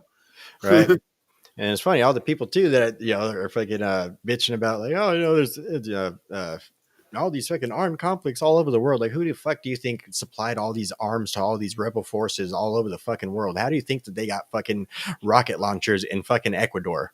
Yeah. Where do you think those might have came from? Right. Don't you know though? You got fucking with the associate fucking spokesman for the White House there, right? What the fuck's his name? The other goon that speaks when cringe isn't around. I know who you're talking about. I can't remember, because that's the person I was trying to think of earlier. Yeah, but he just came out basically saying like that's a fallacy. John Kirby. Yeah, Kirby. We didn't leave weapons in Afghanistan. Like, bro, we saw the videos of them posing in the gear and driving the fucking the armored fucking vehicles, man. You know what I mean? With their fucking bulletproof vests on, their fucking night vision goggles. You know what I mean? They're like, and he's like, oh well, we gave those to the Afghanis. Yep. You fucking left it, dude. You know what I mean? There was even pictures of some of the fucking October 7th fucking Hamas fucking fighters and shit with actual American fucking A4 rifles Right. that were left in Afghanistan. The actual weapons we Great left example. behind were used to fucking orchestrate that Yeah. actual attack. Yeah, a fucking a conflict that we're now getting involved in. It's like Yep. that all the fucking time. You know what I Yep. mean? I mean, Osama bin Laden. We act like he was fucking, the Arabic Satan or whatever, dude, Afghani Satan. But in reality, we armed him and fucking trained him. You know what I mean? I mean, dude, Yep. it's ridiculous. I mean, Gaddafi, like he was handed like a gold key at the White House, man. He was hanging out with fucking Obama's, dude, and then it's like we came. We saw he died. You know what I'm saying? Like, I mean, these people are, like you said, bro, evil. Absolutely.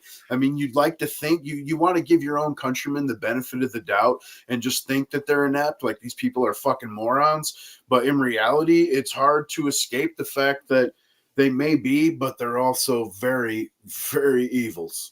Yeah. Yep. I've actually been saying for quite some time now, pretty much since the whole fucking Afghan withdrawal and shit, that I think it's an orchestrated fucking way to by the military industrial complex, the Lockheed Martins, the fucking Boeings, all those people and shit, because of the fact that they basically just developed all new NATO weapons. Basically every major NATO nation in the world re-upped their arms. All the infantries have new rifles.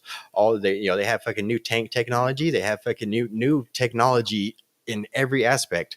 So of course we left the fucking old technology to the enemy. And what better way to test out the fucking new technology than against the old technology, right? So I mean, we basically just we upgraded their arms with our hand-me-downs, so that way we could continue to fight them in the future. Yeah, I mean, it doesn't seem like fucking we're much of a threat at this point anymore, though. Right. I mean, really, I got to be honest with you. I mean, you can't meet recruitment numbers, like you said. I mean, they're having issues with that. And then the ones that are there are wokeified, feminine fucking pudding cups. I mean, you got pictures of fucking generals floating around the inner zones and dog masks and fucking, hoof fucking gloves and shit. I mean, it's, disgusting out here right now, man. You've seen the recruitment videos, right? When it's the cartoons of fucking, my two moms raised me in California's, and you know what I'm saying? I mean, just stupid shit, man. Shit, if anything, that scares me more, man.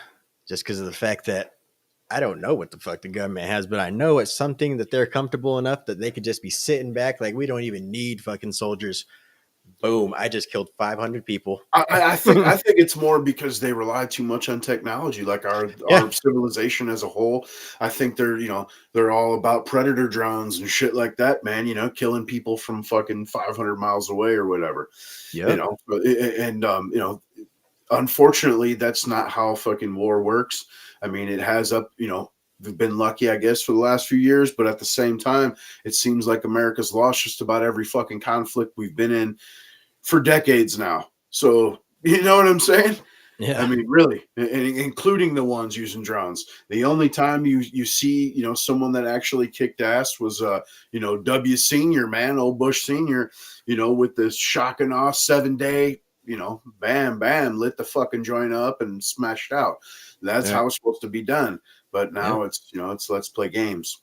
Right. Yeah. So it makes your troops soft.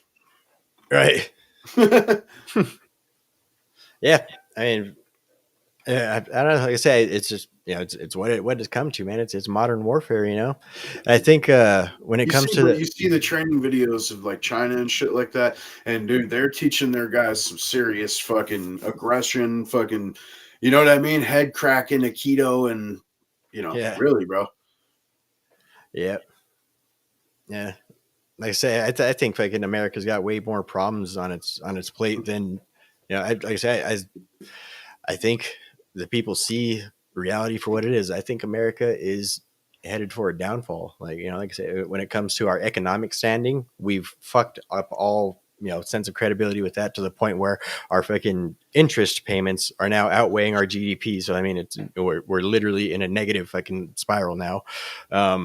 In terms of geopolitical standing, most of the world fucking hates us because of our status as an empire, and basically the way that we abuse that power as an empire, ever since World War II's, right? Then we got on the home front, so we got the fucking political divide basically on the home front. So America's splitting from within, and then basically our grip on the outside world is falling apart. And basically, as we're seeing, with these nationalist movements all over the world, it's the world basically trying to reorganize itself. Right. And so, especially the West. Yeah. So I think, if I can, we're fucked. I mean, of course, the land is still going to be here. The fucking nation's still going to be here. I mean, of course, this is all provided we don't get into fucking all out nuclear war. But either way, fucking, it's just going to be something completely alien to anything that we've ever grown up with. Anything that our grandparents and fucking our great grandparents fucking grew up with. I mean, totally off subject, but on subject. I mean, how do you feel about, like I spoke, previous episode about the fact that we could actually clear up our debt just in a few years, completely take care of the national debt with, clear warning. You have a year to prepare, you know what I mean? And then after that, man, it's what would be considered by many here, the softies, especially, as some fascism. And, we turn off the spigots, man, and, concentrate on, retracting the money supply and paying that debt down. I mean, real GDP of America is $23.32 trillion, right? And constitutionally, you pay your debt. So that comes off the top of that, man. And then, you have a few services, of course, that, are there for functioning. You could roll back the military budget for just those couple years drastically, which means don't produce a bunch of shit. Don't fire unless you fucking have to. You know what I mean? Don't be out playing war games and shit. You know what I mean? Like, you got to just reel it in, and you could pay the shit down. But like I said, you'd have to turn off the spigots. No foreign aid. No, I mean, like, you only pay out Social Security and fucking, paychecks. You know what I mean? As far as government workers and, military and shit like that. But everything else is shut the fuck down, dude. No services, bro. You know what I mean? Just for a few years. And you could, at minimum, pay that fucking national debt down to a manageable level while retracting the money supply. I think we could definitely do that, like, on a national scale. The only thing is, I think on the global scale, I think the world is just going to keep moving. And I don't think that the world is going to wait for America to get its shit back together. Another thing I worry about is how much of our debts are held by foreign governments, and how, right. But I mean, but like I said, you pay that down. I mean, like, you got all this fucking money that you're just blowing. I mean, like, we just went through Rand Paul's Festivus, where he just listed fucking billions and billions of dollars of fucking waste. And then, not to mention things that we consider essential services are no more than fucking handouts in reality. You know what I mean? And then we just, since Biden's taken office, we've spent $400 billion taking care of fucking illegals. You know what I mean? I mean, you can just keep going on. And all this over a couple years span adds up to trillions of fucking dollars, man. You know what I'm saying? Yeah.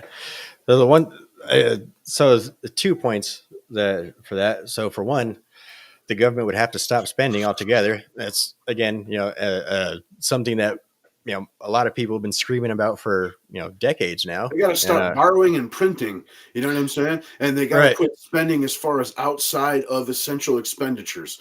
You know what I'm saying? And that's what I said. It's if it's 23 trillion, the debt's 34. You know what I mean? And you give 3 years to pay that off. Stop working on a deficit, basically.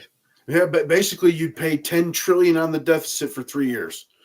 You know what I'm saying? And bam, dude, the fucking debt's at 4.5 trillion.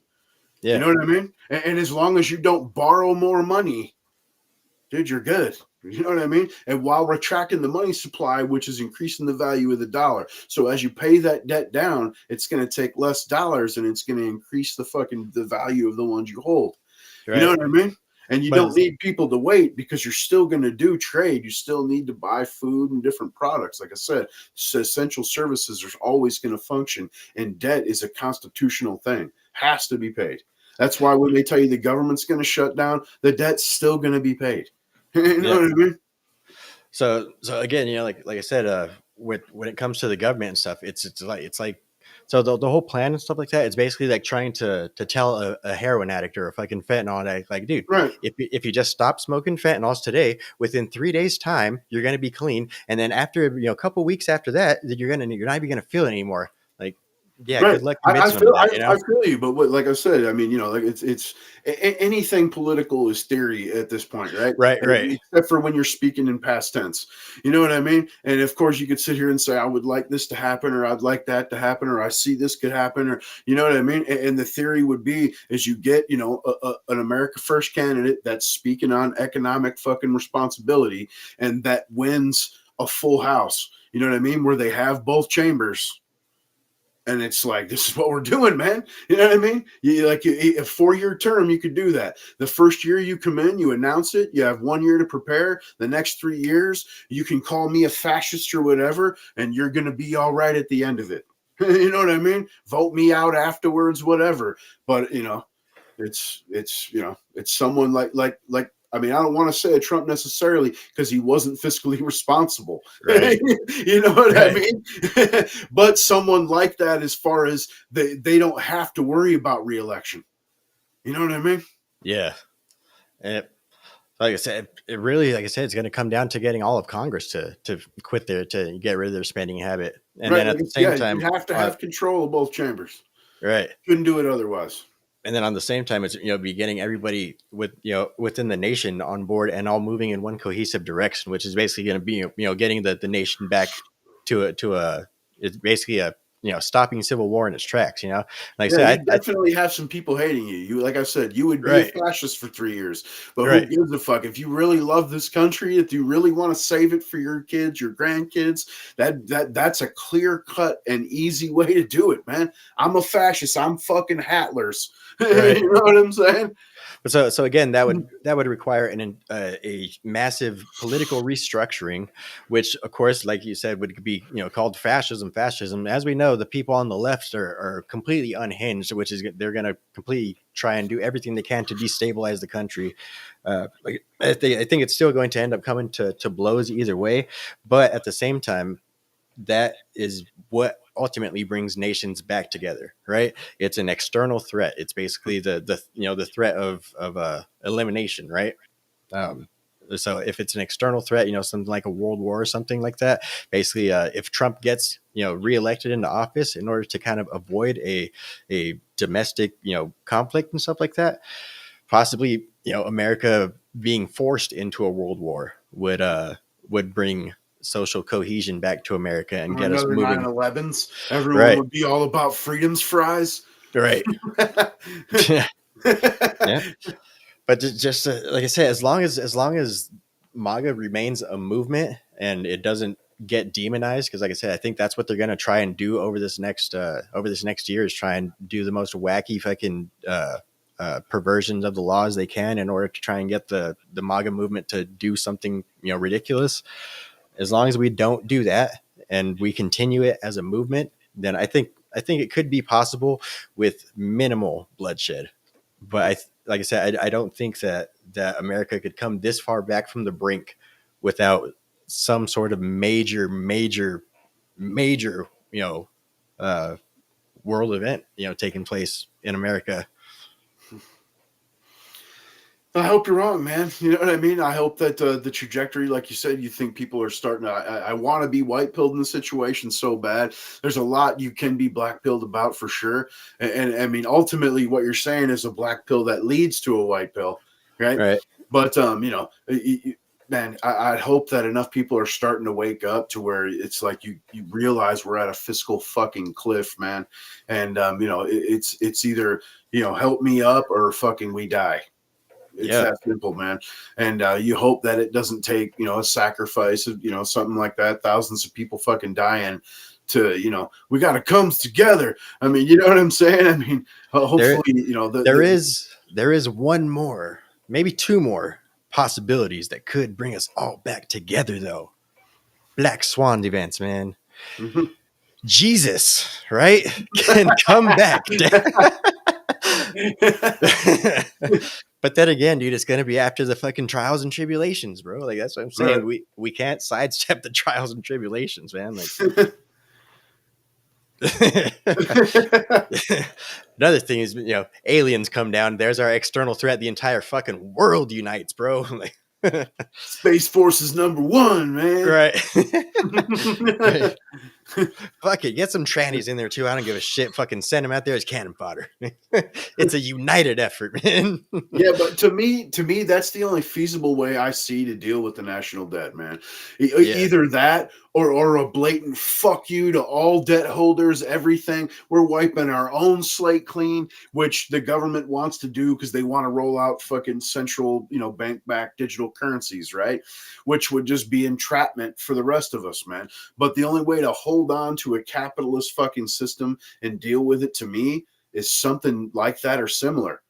You know what I mean? Where it's going to be 3 years of pain, but I promise you afterwards, fucking life will be, much better, man. It's like that, that live debt free course. You know what I mean? Where they tell you, you basically live like you're homeless for fucking 5 years, and then you take your kids fucking to Disneyland because you're debt free, and you know what I'm saying? Your house is paid off and shit. Right. One of those type of situations, man. Yeah. Like I say, I completely agree. Like I see, I see the path. The only thing is that the problem is democracy. Right. The problem is you have to get the people on board, Otherwise, Yeah. I mean, you could get a government that's going to come in and kick down doors and all this and that, and like, all right, yeah, we're no more fucking money spending. Fuck your fucking food stamps. Fuck your social welfare, all this bullshit. Fuck your Obamacare. Fuck all that shit. Everyone start paying for your own self. Fucking produce. Be fucking productive with your lives. 3 years, man. 3 years, bro. Right. But people are just gonna fucking kick them out. People are just gonna fucking like, oh my god, I can't believe they want us to like do our own work. Like I'm gonna break a nail or something. Yeah, you're like right now, dude. It would take you 3 years to pay off a car lease. You know what I'm saying? And after that 3 years, it'll be like your parents' generation where you could buy a fucking brand new car for $3,500. Yep. You know what I mean? Yep. And you just got to convince people of fucking free market and fiscal responsibility. And unfortunately, people tend to get bored with that. You start talking it, they glaze over. And like when Ron Paul was running for president, dude, the guy had to give a fucking history lesson before he could answer any questions. You know what I mean? Because the vast majority of people don't have a strong grasp on economics, man. They like you just said, I have to work, it's going to hurt my nail. You don't realize the impact you're making. Like people say, one person doesn't make that much of a difference. One person adds up, and right. It's a drag, man. It really is a drag on so many different ways. And I mean, that goes with the immigration, like we just kind of spun off from. It's it hits in so many areas. I mean, you talk about just educating non-English speaking children alone. Single states are spending 8-digit fucking amounts. You know what I'm saying? To just educate non-English speaking children. That's not including any kind of medical care, any kind of housing assistance. I mean, the list just keeps going. Because I always, we gotta, I guess spur culture in that direction. I think we've just been, under an artificial veil for so long with the public school system, basically, being designed to churn out workers, to basically churn out worker bees and shit, that people don't actually get an education onto reality. People just get, educated into their little tiny fucking, black and white fucking box, to where they're able to just go to fucking sit in their cubicle every day for the rest of their lives, and just so they could come home and watch the latest episode of Real Housewives and shit like that. I think that's basically what our education system has pushed our society to, and I think that's why we've come to the point of decadence. And again, I think it's going to take a major cultural shift in terms of education and what's what people are actually interested in. Yeah, and that's another thing that fucked us was the whole shift in the whole thought about education. It was like specialized fields and elites. You go to universities, you don't need to go there for lesbian dance theory. You know what I'm saying? If you really feel that you need to do some fucking retarded shit like that, you go to community college for a few $100s per course or whatever. You know what I mean? $10 per unit or whatnot. You know what I'm saying? And and then so we push people into these massive debts and tell them they're going to get rich by doing it, and then they come out and realize that they're not. They're completely discouraged, working at fucking Taco Bell, and you know what I mean. Meanwhile, fucking Joe Biddens is spending us into oblivion and raising fucking your mortgage payment to $4,000 a month. It's you know what I'm saying. I mean, and then then you have the Fed, of course, that's devalued the dollar, but they continue to play games like right now, trying to lower the interest rates to help save Biden's sinking numbers, thereby fucking raising inflation again. Like, you know what I mean? It's a vicious cycle. Like you got to get politics out of economics, man. You know what I'm saying? And that's where you got to have someone that doesn't give two fucks about being called a fascist. If you think math is fascism or racist, you are the fucking problem. And that's when it comes back to bringing back that shame as a virtue. Like, you know what I mean? If you say fucking math is racist or biased, you are a fucking moron and you should be shamed out of society. You know what I mean? And if you feel like you're getting your panties in a bunch because we're calling you a fucking moron, you're a fucking pussy and a fucking moron. Go get a fucking helmet. Right? Yeah, good shit. So quick, bring it back to the black pill a little bit. Like, I think, unfortunately, Yuri Bezmenov was telling the truth, and I think the unfortunate reality is that you could take people, hold their fucking eyelids open, and show them what the glory of a free market, the glory of freedom, the fucking terrors and the fucking historic failures of socialism, and still they'll say no. Like, you could literally take them by the hand and bring them into a fucking gulag, and they're still gonna like, no, this isn't real, Right. And until an actual boot comes crashing through their fat bottom, then and only then will they finally understand. Right? So, like I said, I think fucking that boot needs to fucking crash. I think that boot is imminent, and I think it's going to be crashing. Yeah, and like you said, they refuse to listen, man. You show it to them like earlier how you put out a prediction video. If you remember back fucking when Joe Biden's won fucking 2020, you know what I mean? Honk honk, man. Fucking we pointed out a lot of shit, right? And we said, we're gonna end up in World War III. This dude's gonna crash the economy. Fucking, you know what I'm saying? All the shit we said, everything has come true. And they're still like, it's because Trump's. You know what I'm saying? Yeah. Like, fucking dude, social upheaval, everything, man. Fucking prosecution of fucking political opponents. Like, dude, the people that screaming fascist, they have no idea what that fucking word means, because they would be pointing the finger at the carcass that was once known as fucking Joseph Robinette Biddens. Yeah. So let's go ahead and segue into these last couple ones real quick, just to wrap them up. They're basically all about old Donald Day Trumpsters, right? So we got the Supreme Courts, the state Supreme Courts of Oregon and Nevada have both basically shut down the removing Trump from the ballot cases, right? The one in Nevada says for now. Yeah, I didn't really read into any much of the stuff that's going on. Obviously, in my opinion, either way, it's none of it's constitutional. I don't give a shit how much they're going to try and argue it in court, and how fucking many different circuit courts they're going to try and appeal it to. It doesn't matter. It's fucking unconstitutional, especially when they're over here screaming about democracy and all this and that type of shit. It's completely fucking ridiculous, and it's like I say, it's just trying to push us into doing something. It's go and do another January 6th, and yeah, so obviously, either way, I think it's all just a ploy. It's all this. They know that this is going to be caught up in litigation and in the court systems and all this and that for the all the way up until the election. And I think that they're probably going to, like, day of the election, try and pull some shenanigans to the point where we're literally going to be able to say, like, dude, they literally stole the election. in the most literal sense that it's absolutely blatant to everybody. Like they stole the election Soviet style. Like, Yeah, I mean, I can believe that. You know what I mean? I see it coming. They see the lawfare shit's failing. You know what I'm saying? The best they can hope for almost at this point is fucking, for him to get some crazy fines. You know what I'm saying? right. It's obvious that these cases are crumbling from corruption from the prosecutors to just them not being able to produce the evidence they promised. And, then the political bias, obvious, the gag orders, the fucking, you can't go see your wife's fucking dead mom, yada, yada, man.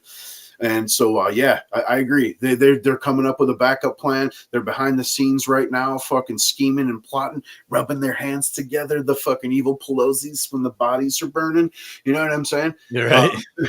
And you can bet they have an October surprise, man. Yep. Oh yeah. Yeah. It's gonna be.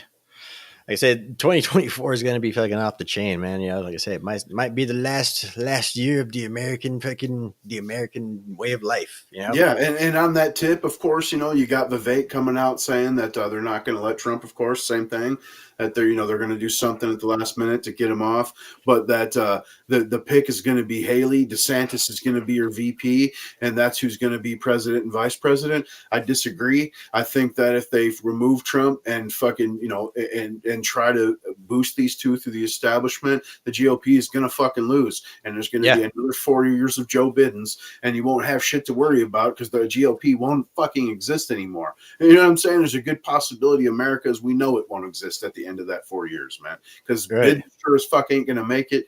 And I can definitely see some greasy shenanigans where they get Newsom in there somehow, whether it's VP under fucking camel toes, and then fucking the next term it's fucking American Psycho.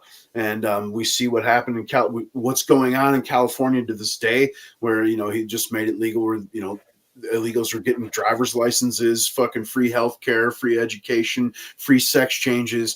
You know what I mean? That's going to be national. I think it's like I said, I think it's Trump or nothing though. That's what I'm saying. I think the MAGA base is, like I say, angered enough at this point to where if they try and pull some shenanigans like that, then I don't think that they can remain peaceful. Yeah, there's anymore. No way in fuck I would vote for fucking Haley and fucking DeSantis. No. Man. I'm fucking hashtag nevernicky.com. Yeah. Good old Rand, dude. Right. From Festivus to Never Nicky. He's a fucking comedian, a doctor, and a senator. Multi-talented, son. Right. Fucking hats off to you, old fucking Rand. But yeah, man, fucking yeah. So yeah, side note, fucking Rand Paul basically did not actually come out and overtly endorse anybody. He did say that he does like Donald Trump. He's always liked Donald Trump. He did say that I forget what else. I think he did he say anything about Vivek at all? I think he said something about Vivek being like a good person or some shit like that. But either way, he didn't openly endorse anybody, but he did openly unendorse fucking Nikki Haley. Pretty much the only thing, the whole gist of it was, I don't give a fuck who it is, as long as it is not Nikki Haley. Yep. Yeah, that's good time. She's a complete fucking Warhawk flip-flopper. You guys can see all around the inner zones, fucking clips of her going around, flip-flopping from year to year, from campaign to campaign.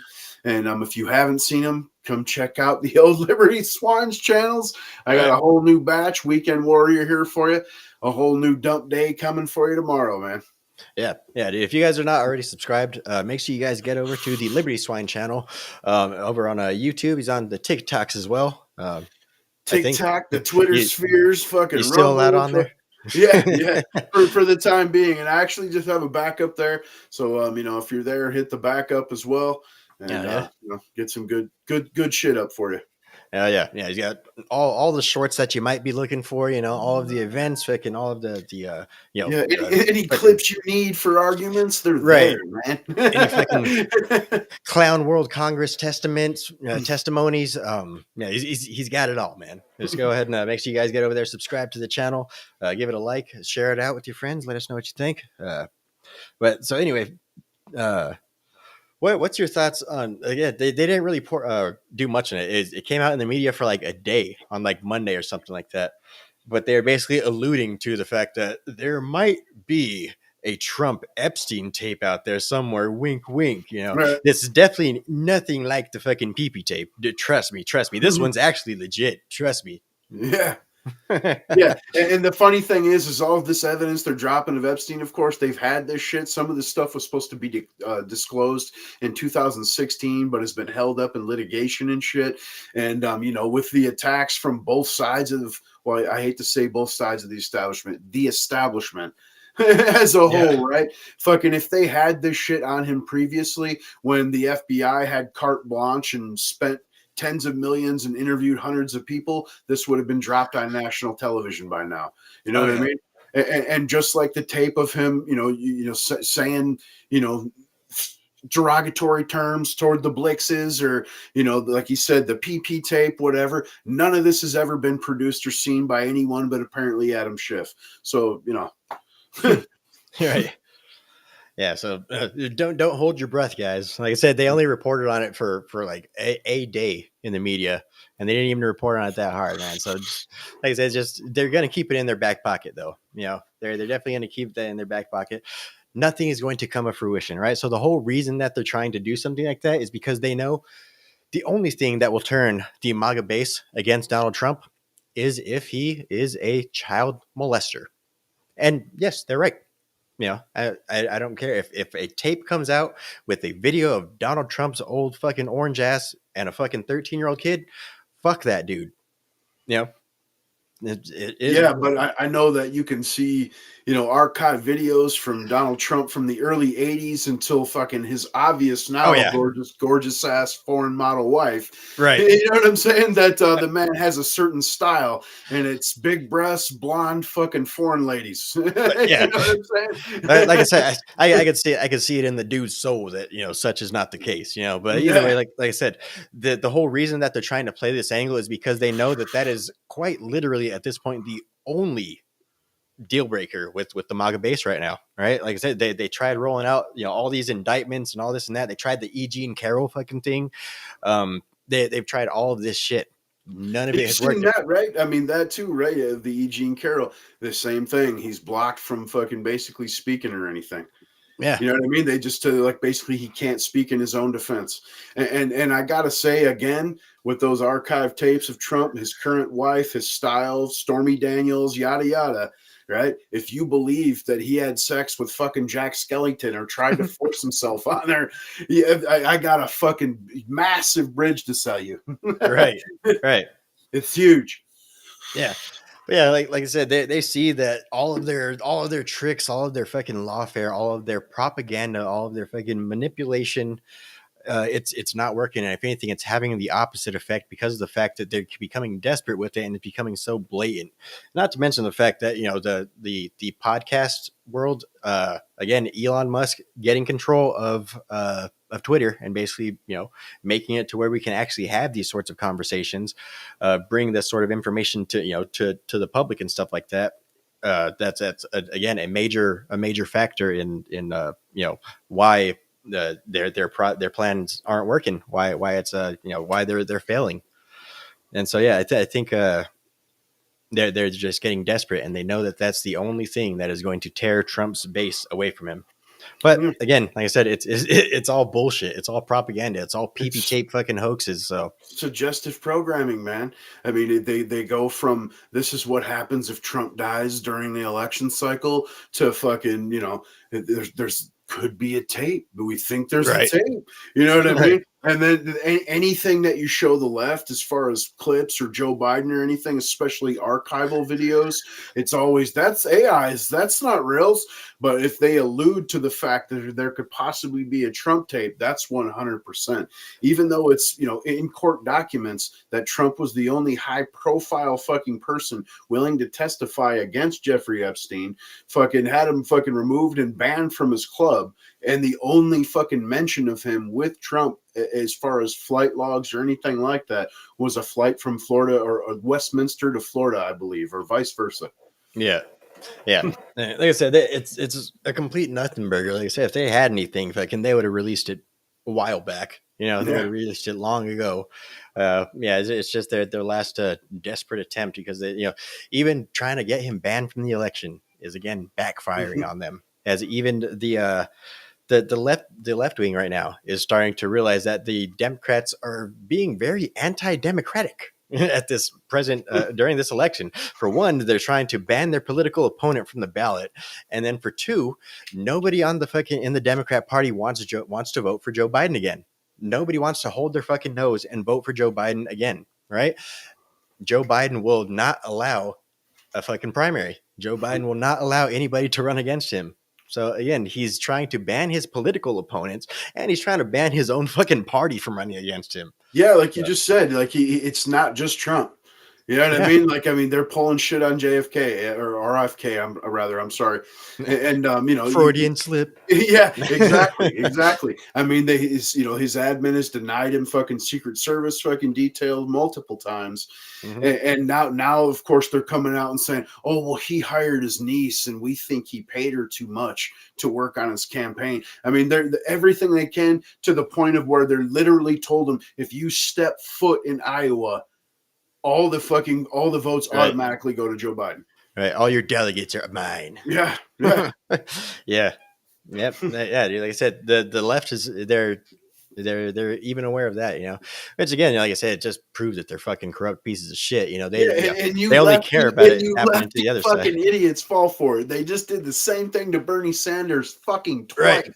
You know what I'm saying? And you fucking goons are going to keep fucking the Democrats. That's the parties of the peoples. You know what I mean? Like, dude, I obviously don't agree with Bernie Sanders fucking politics and shit, but I believe he's more for the small guy than the vast majority of other Democrats. You know what I mean? And he was their wand and easily sold out. Yep. Let me see. I'm going to try and pull up this video real quick.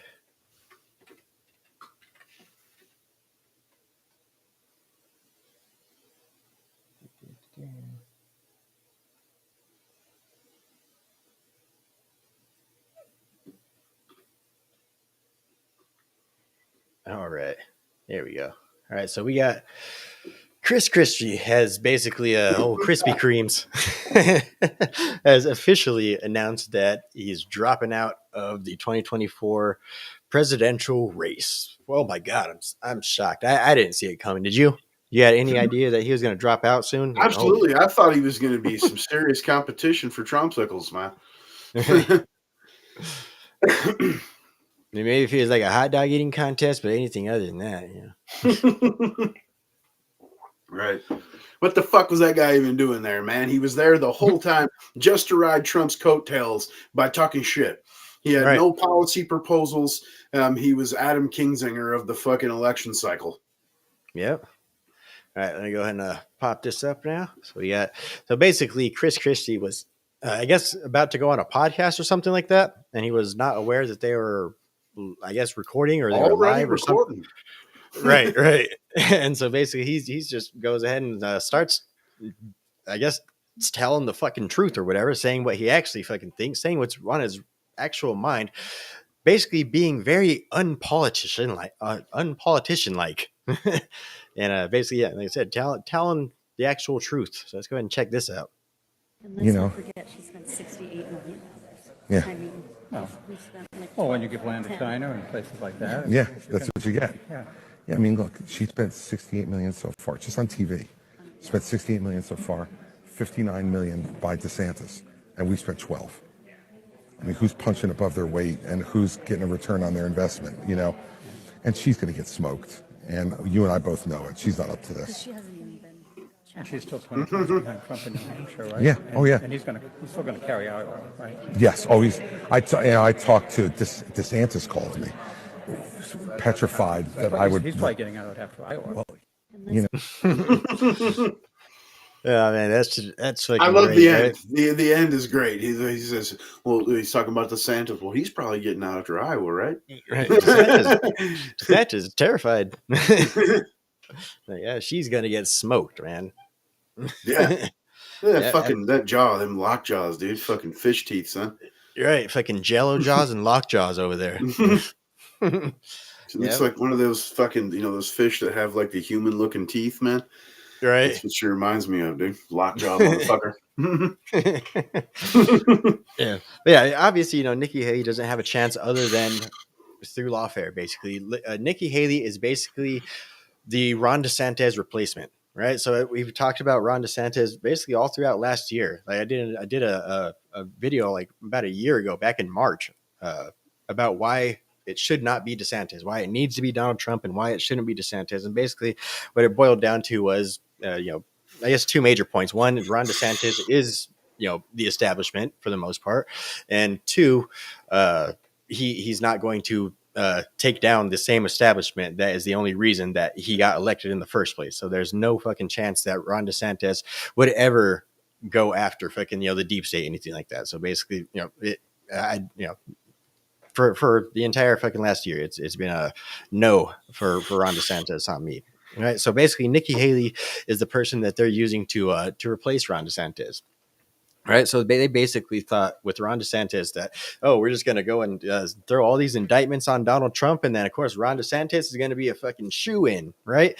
And then we'll have, somebody that's once again under the control of the donors. We can't have somebody out there that's self-made. We have to have somebody that's, government made. We have to have somebody that's, even Ron DeSantis, he's completely fucking government made, from his military fucking beginnings all the way up to now. He's always been fucking government made. He's never fucking been a self-made man, right? Unlike like Ramaswamy, Trump, fucking basically all the new MAGA type people.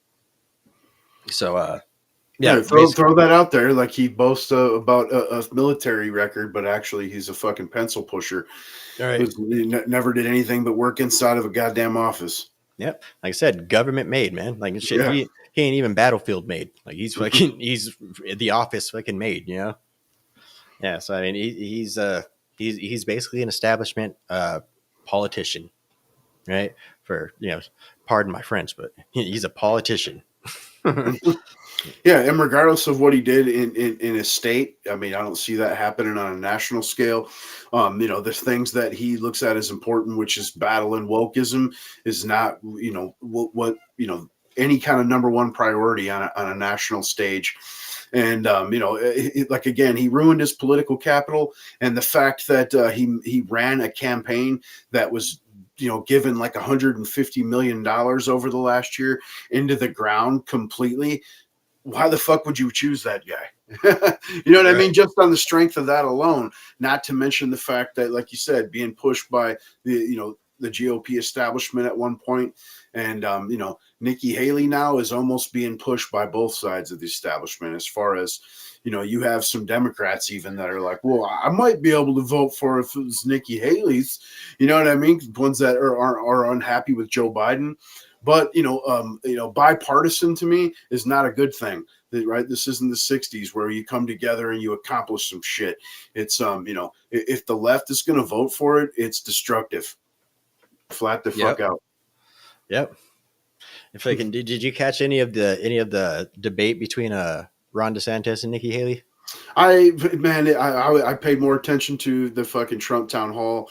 I saw a few of the highlights and shit, and of course Haley just constantly repeated herself about fucking DeSantisLies.com. Right. You know what I mean? Which is pretty funny because that's like Rand's counter. You know what I'm saying? With the nevernikki.com and shit.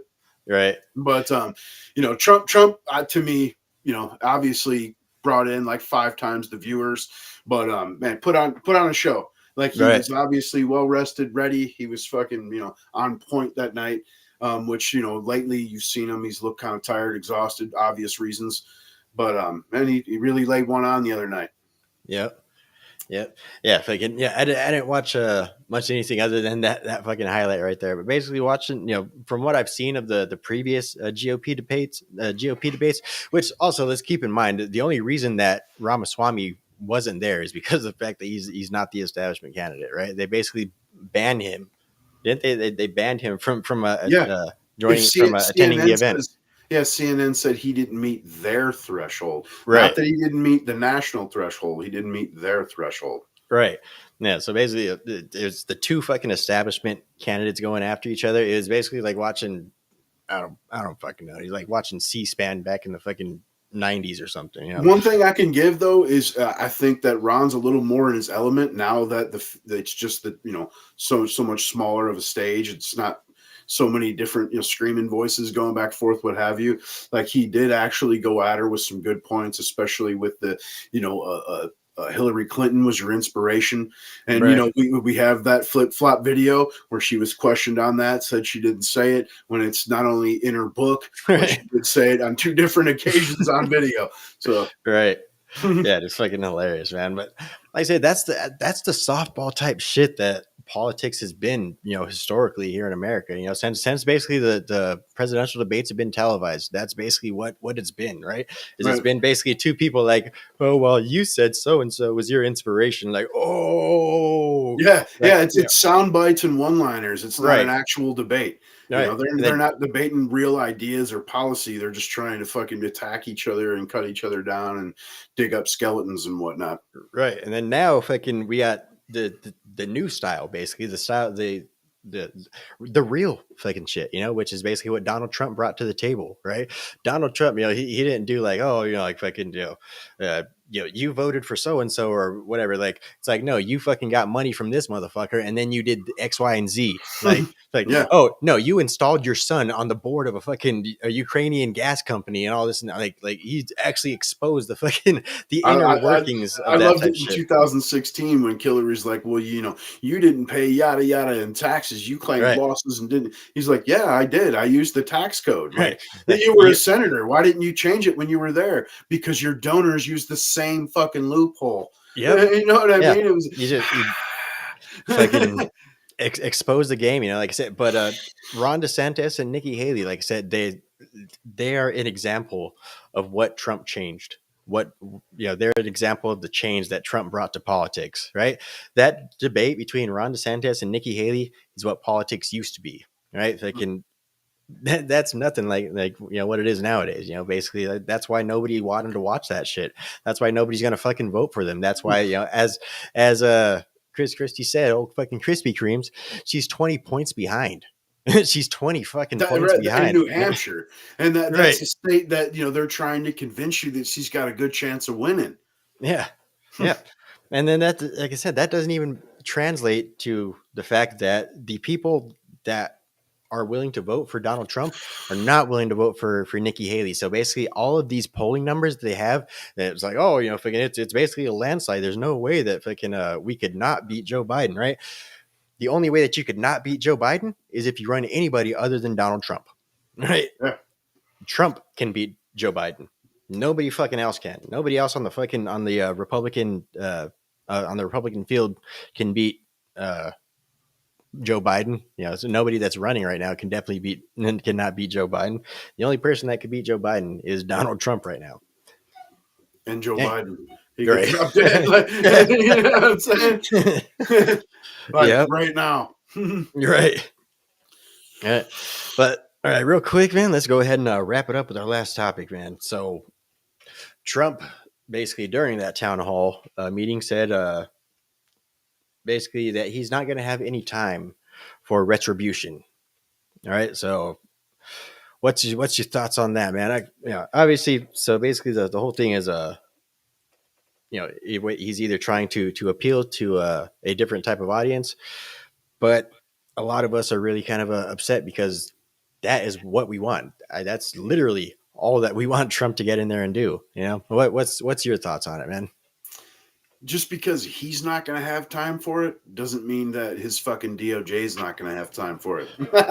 You know what I'm saying? And then plus on top of that, man, again, I want to see it too, right? More than anyone else. I want to see these people pay for the shit that they've done, from fucking COVID to elections to fucking the destruction of fucking the borders, yada, yada. Right. But in that same token, you're trying to get him in as a fixer, at least a moderate reformer. Right. And he can't reform anything if he's too busy trying to fucking, go after people. You know what I mean? And that's something like with Joe Biden. Like the dude, even if he could think coherently, he's all his effort goes towards fucking, persecuting political opponents, finding ways to fucking censor political opponents, and fucking chocolate chip ice cream. You know what I'm saying? And so I mean, you want someone that is coherent and focused, and trying to move the country in a more positive direction. But at the same time, you want to put the right people in charge at the DOJ and put them on a mission to fucking dismantle, a corrupt apparatus, man. Right. Yeah. I mean, of course, obviously it's not like, Trump's going to be in here, enacting orders, enacting a executive order, go after fucking, this executive order, take down the FBI, or executive order, fucking CNN is fake news, So I think, obviously if he picks a good DOJ, then a lot of that stuff can get worked out.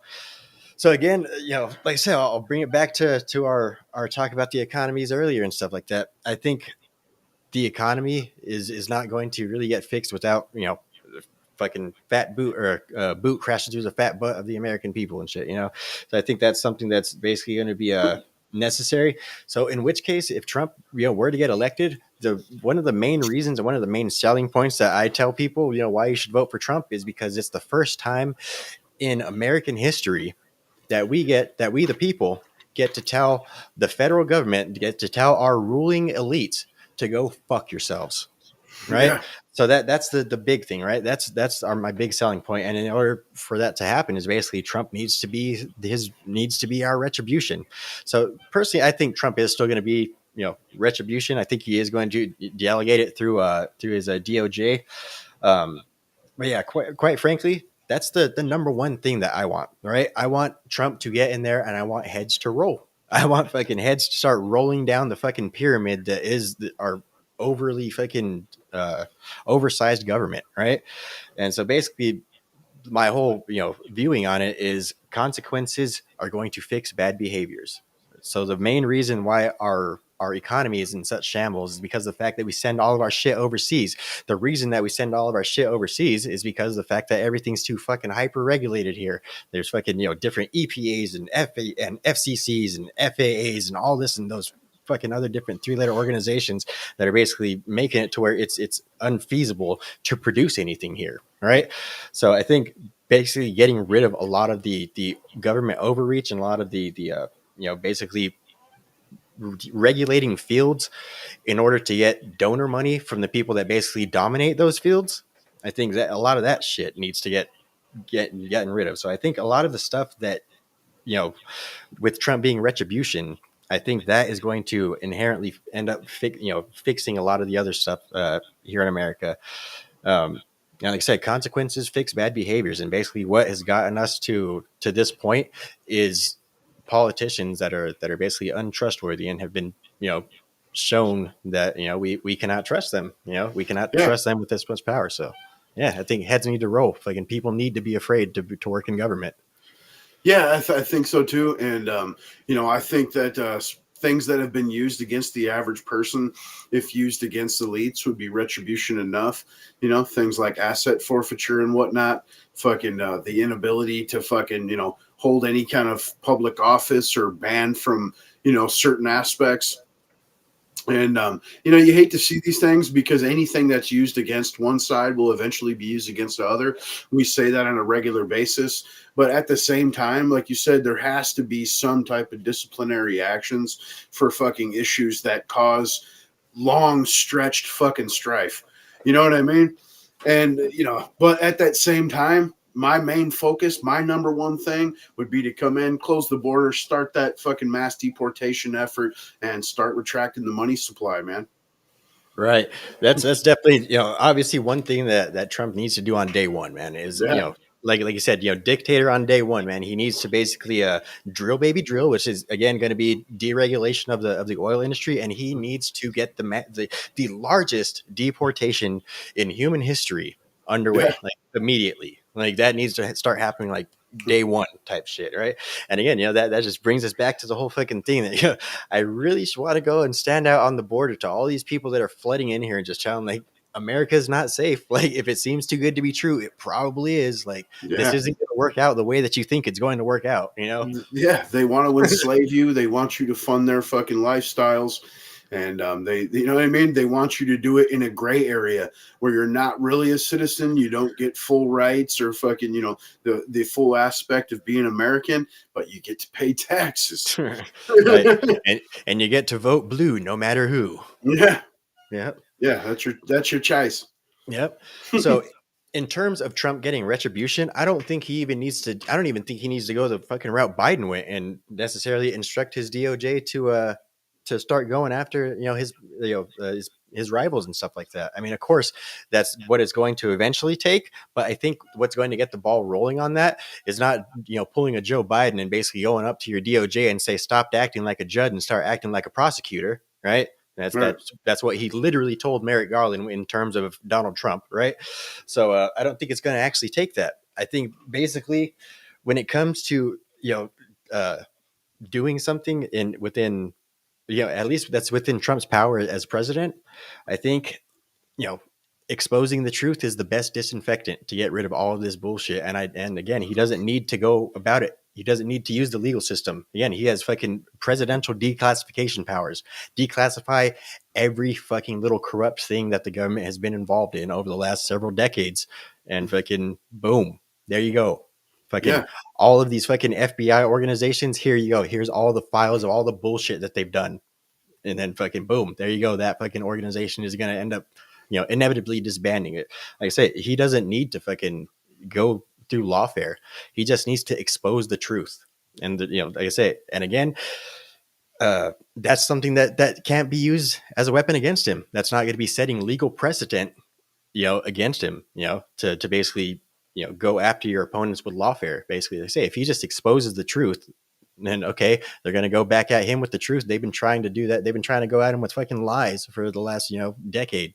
Like they, you know, so the truth, shit, you could expose the truth about Donald Trump all day. That's just going to make people love him more, you know?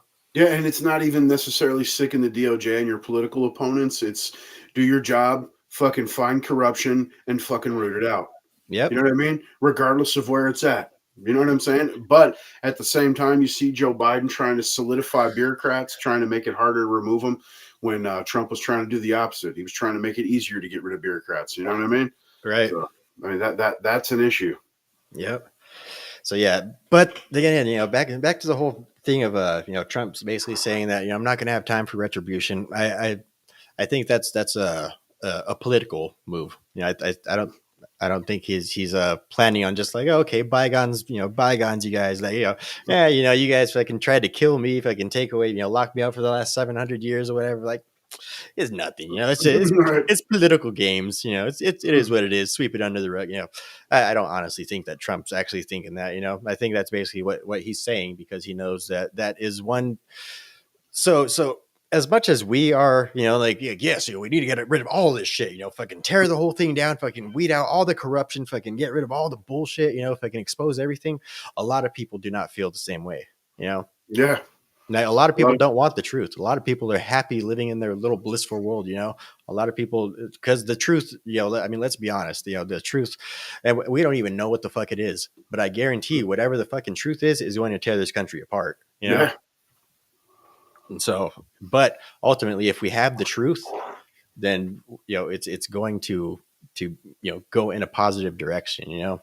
And, you know, as long as we're able to expose what was wrong, and then, you know, we'll be able to fix the problem, you know. Yeah, I think you know, obviously the only thing that Trump could do in terms of you know, domestic stuff is, you know, of course, you know, fucking deport everybody, deregulate the fucking, you know, a lot of the industries, expose a lot of the fucking government, you know, expose all the fucking government corruption that you could fucking find, and in terms of the rest of the world, you know, basically go back to being Donald Trump.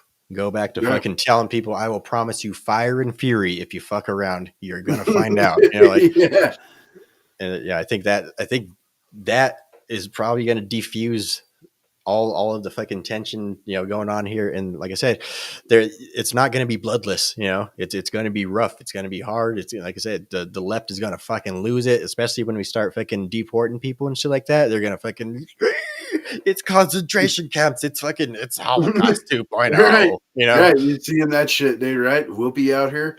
Like, Oh, he's yeah. telling you he's going to put you guys in camps. And, like, Right. when? Where? Right. Yeah, I'm I pretty mean, pretty sure the ones sleeping outside in fucking Central Park right now, they'd be like, I'll take a fucking camp, dude. Like, right. you guys told me I was gonna have fucking a house. You guys told me I was gonna get food stamps, But these healthcare. guys have Why am I sleeping outside? This guy's got a massive staff, multi-million-dollar studio, have fucking, top-notch guests, and they make all these claims, but they can't provide the fucking clips. You know what I mean? Show the footage or it didn't fucking happen. You know what I mean? Yep. Yeah, man. Definitely some crazy times that we're looking at, staring down the barrel of. It's going to be a wild 10 months. Yep. Yep. So again, man, just make sure that you guys keep your families close. Fucking, get in touch with your community. Fucking make sure you guys stock up on emergency supplies. Make sure you guys have, weapons. Make sure you guys have ammo for those weapons. Make sure you guys are taking care of yourself. Make sure you guys are just, looking out for one another, because, like I said, this next year is going to be something for the history books. Yeah, it's going to get buck wild out here, man, for sure. And if not, the old violence, dude, it's definitely going to be mostly peaceful but fiery fucking protests, I'm sure. Right. Yeah. With more insurrections by the left to come, dude.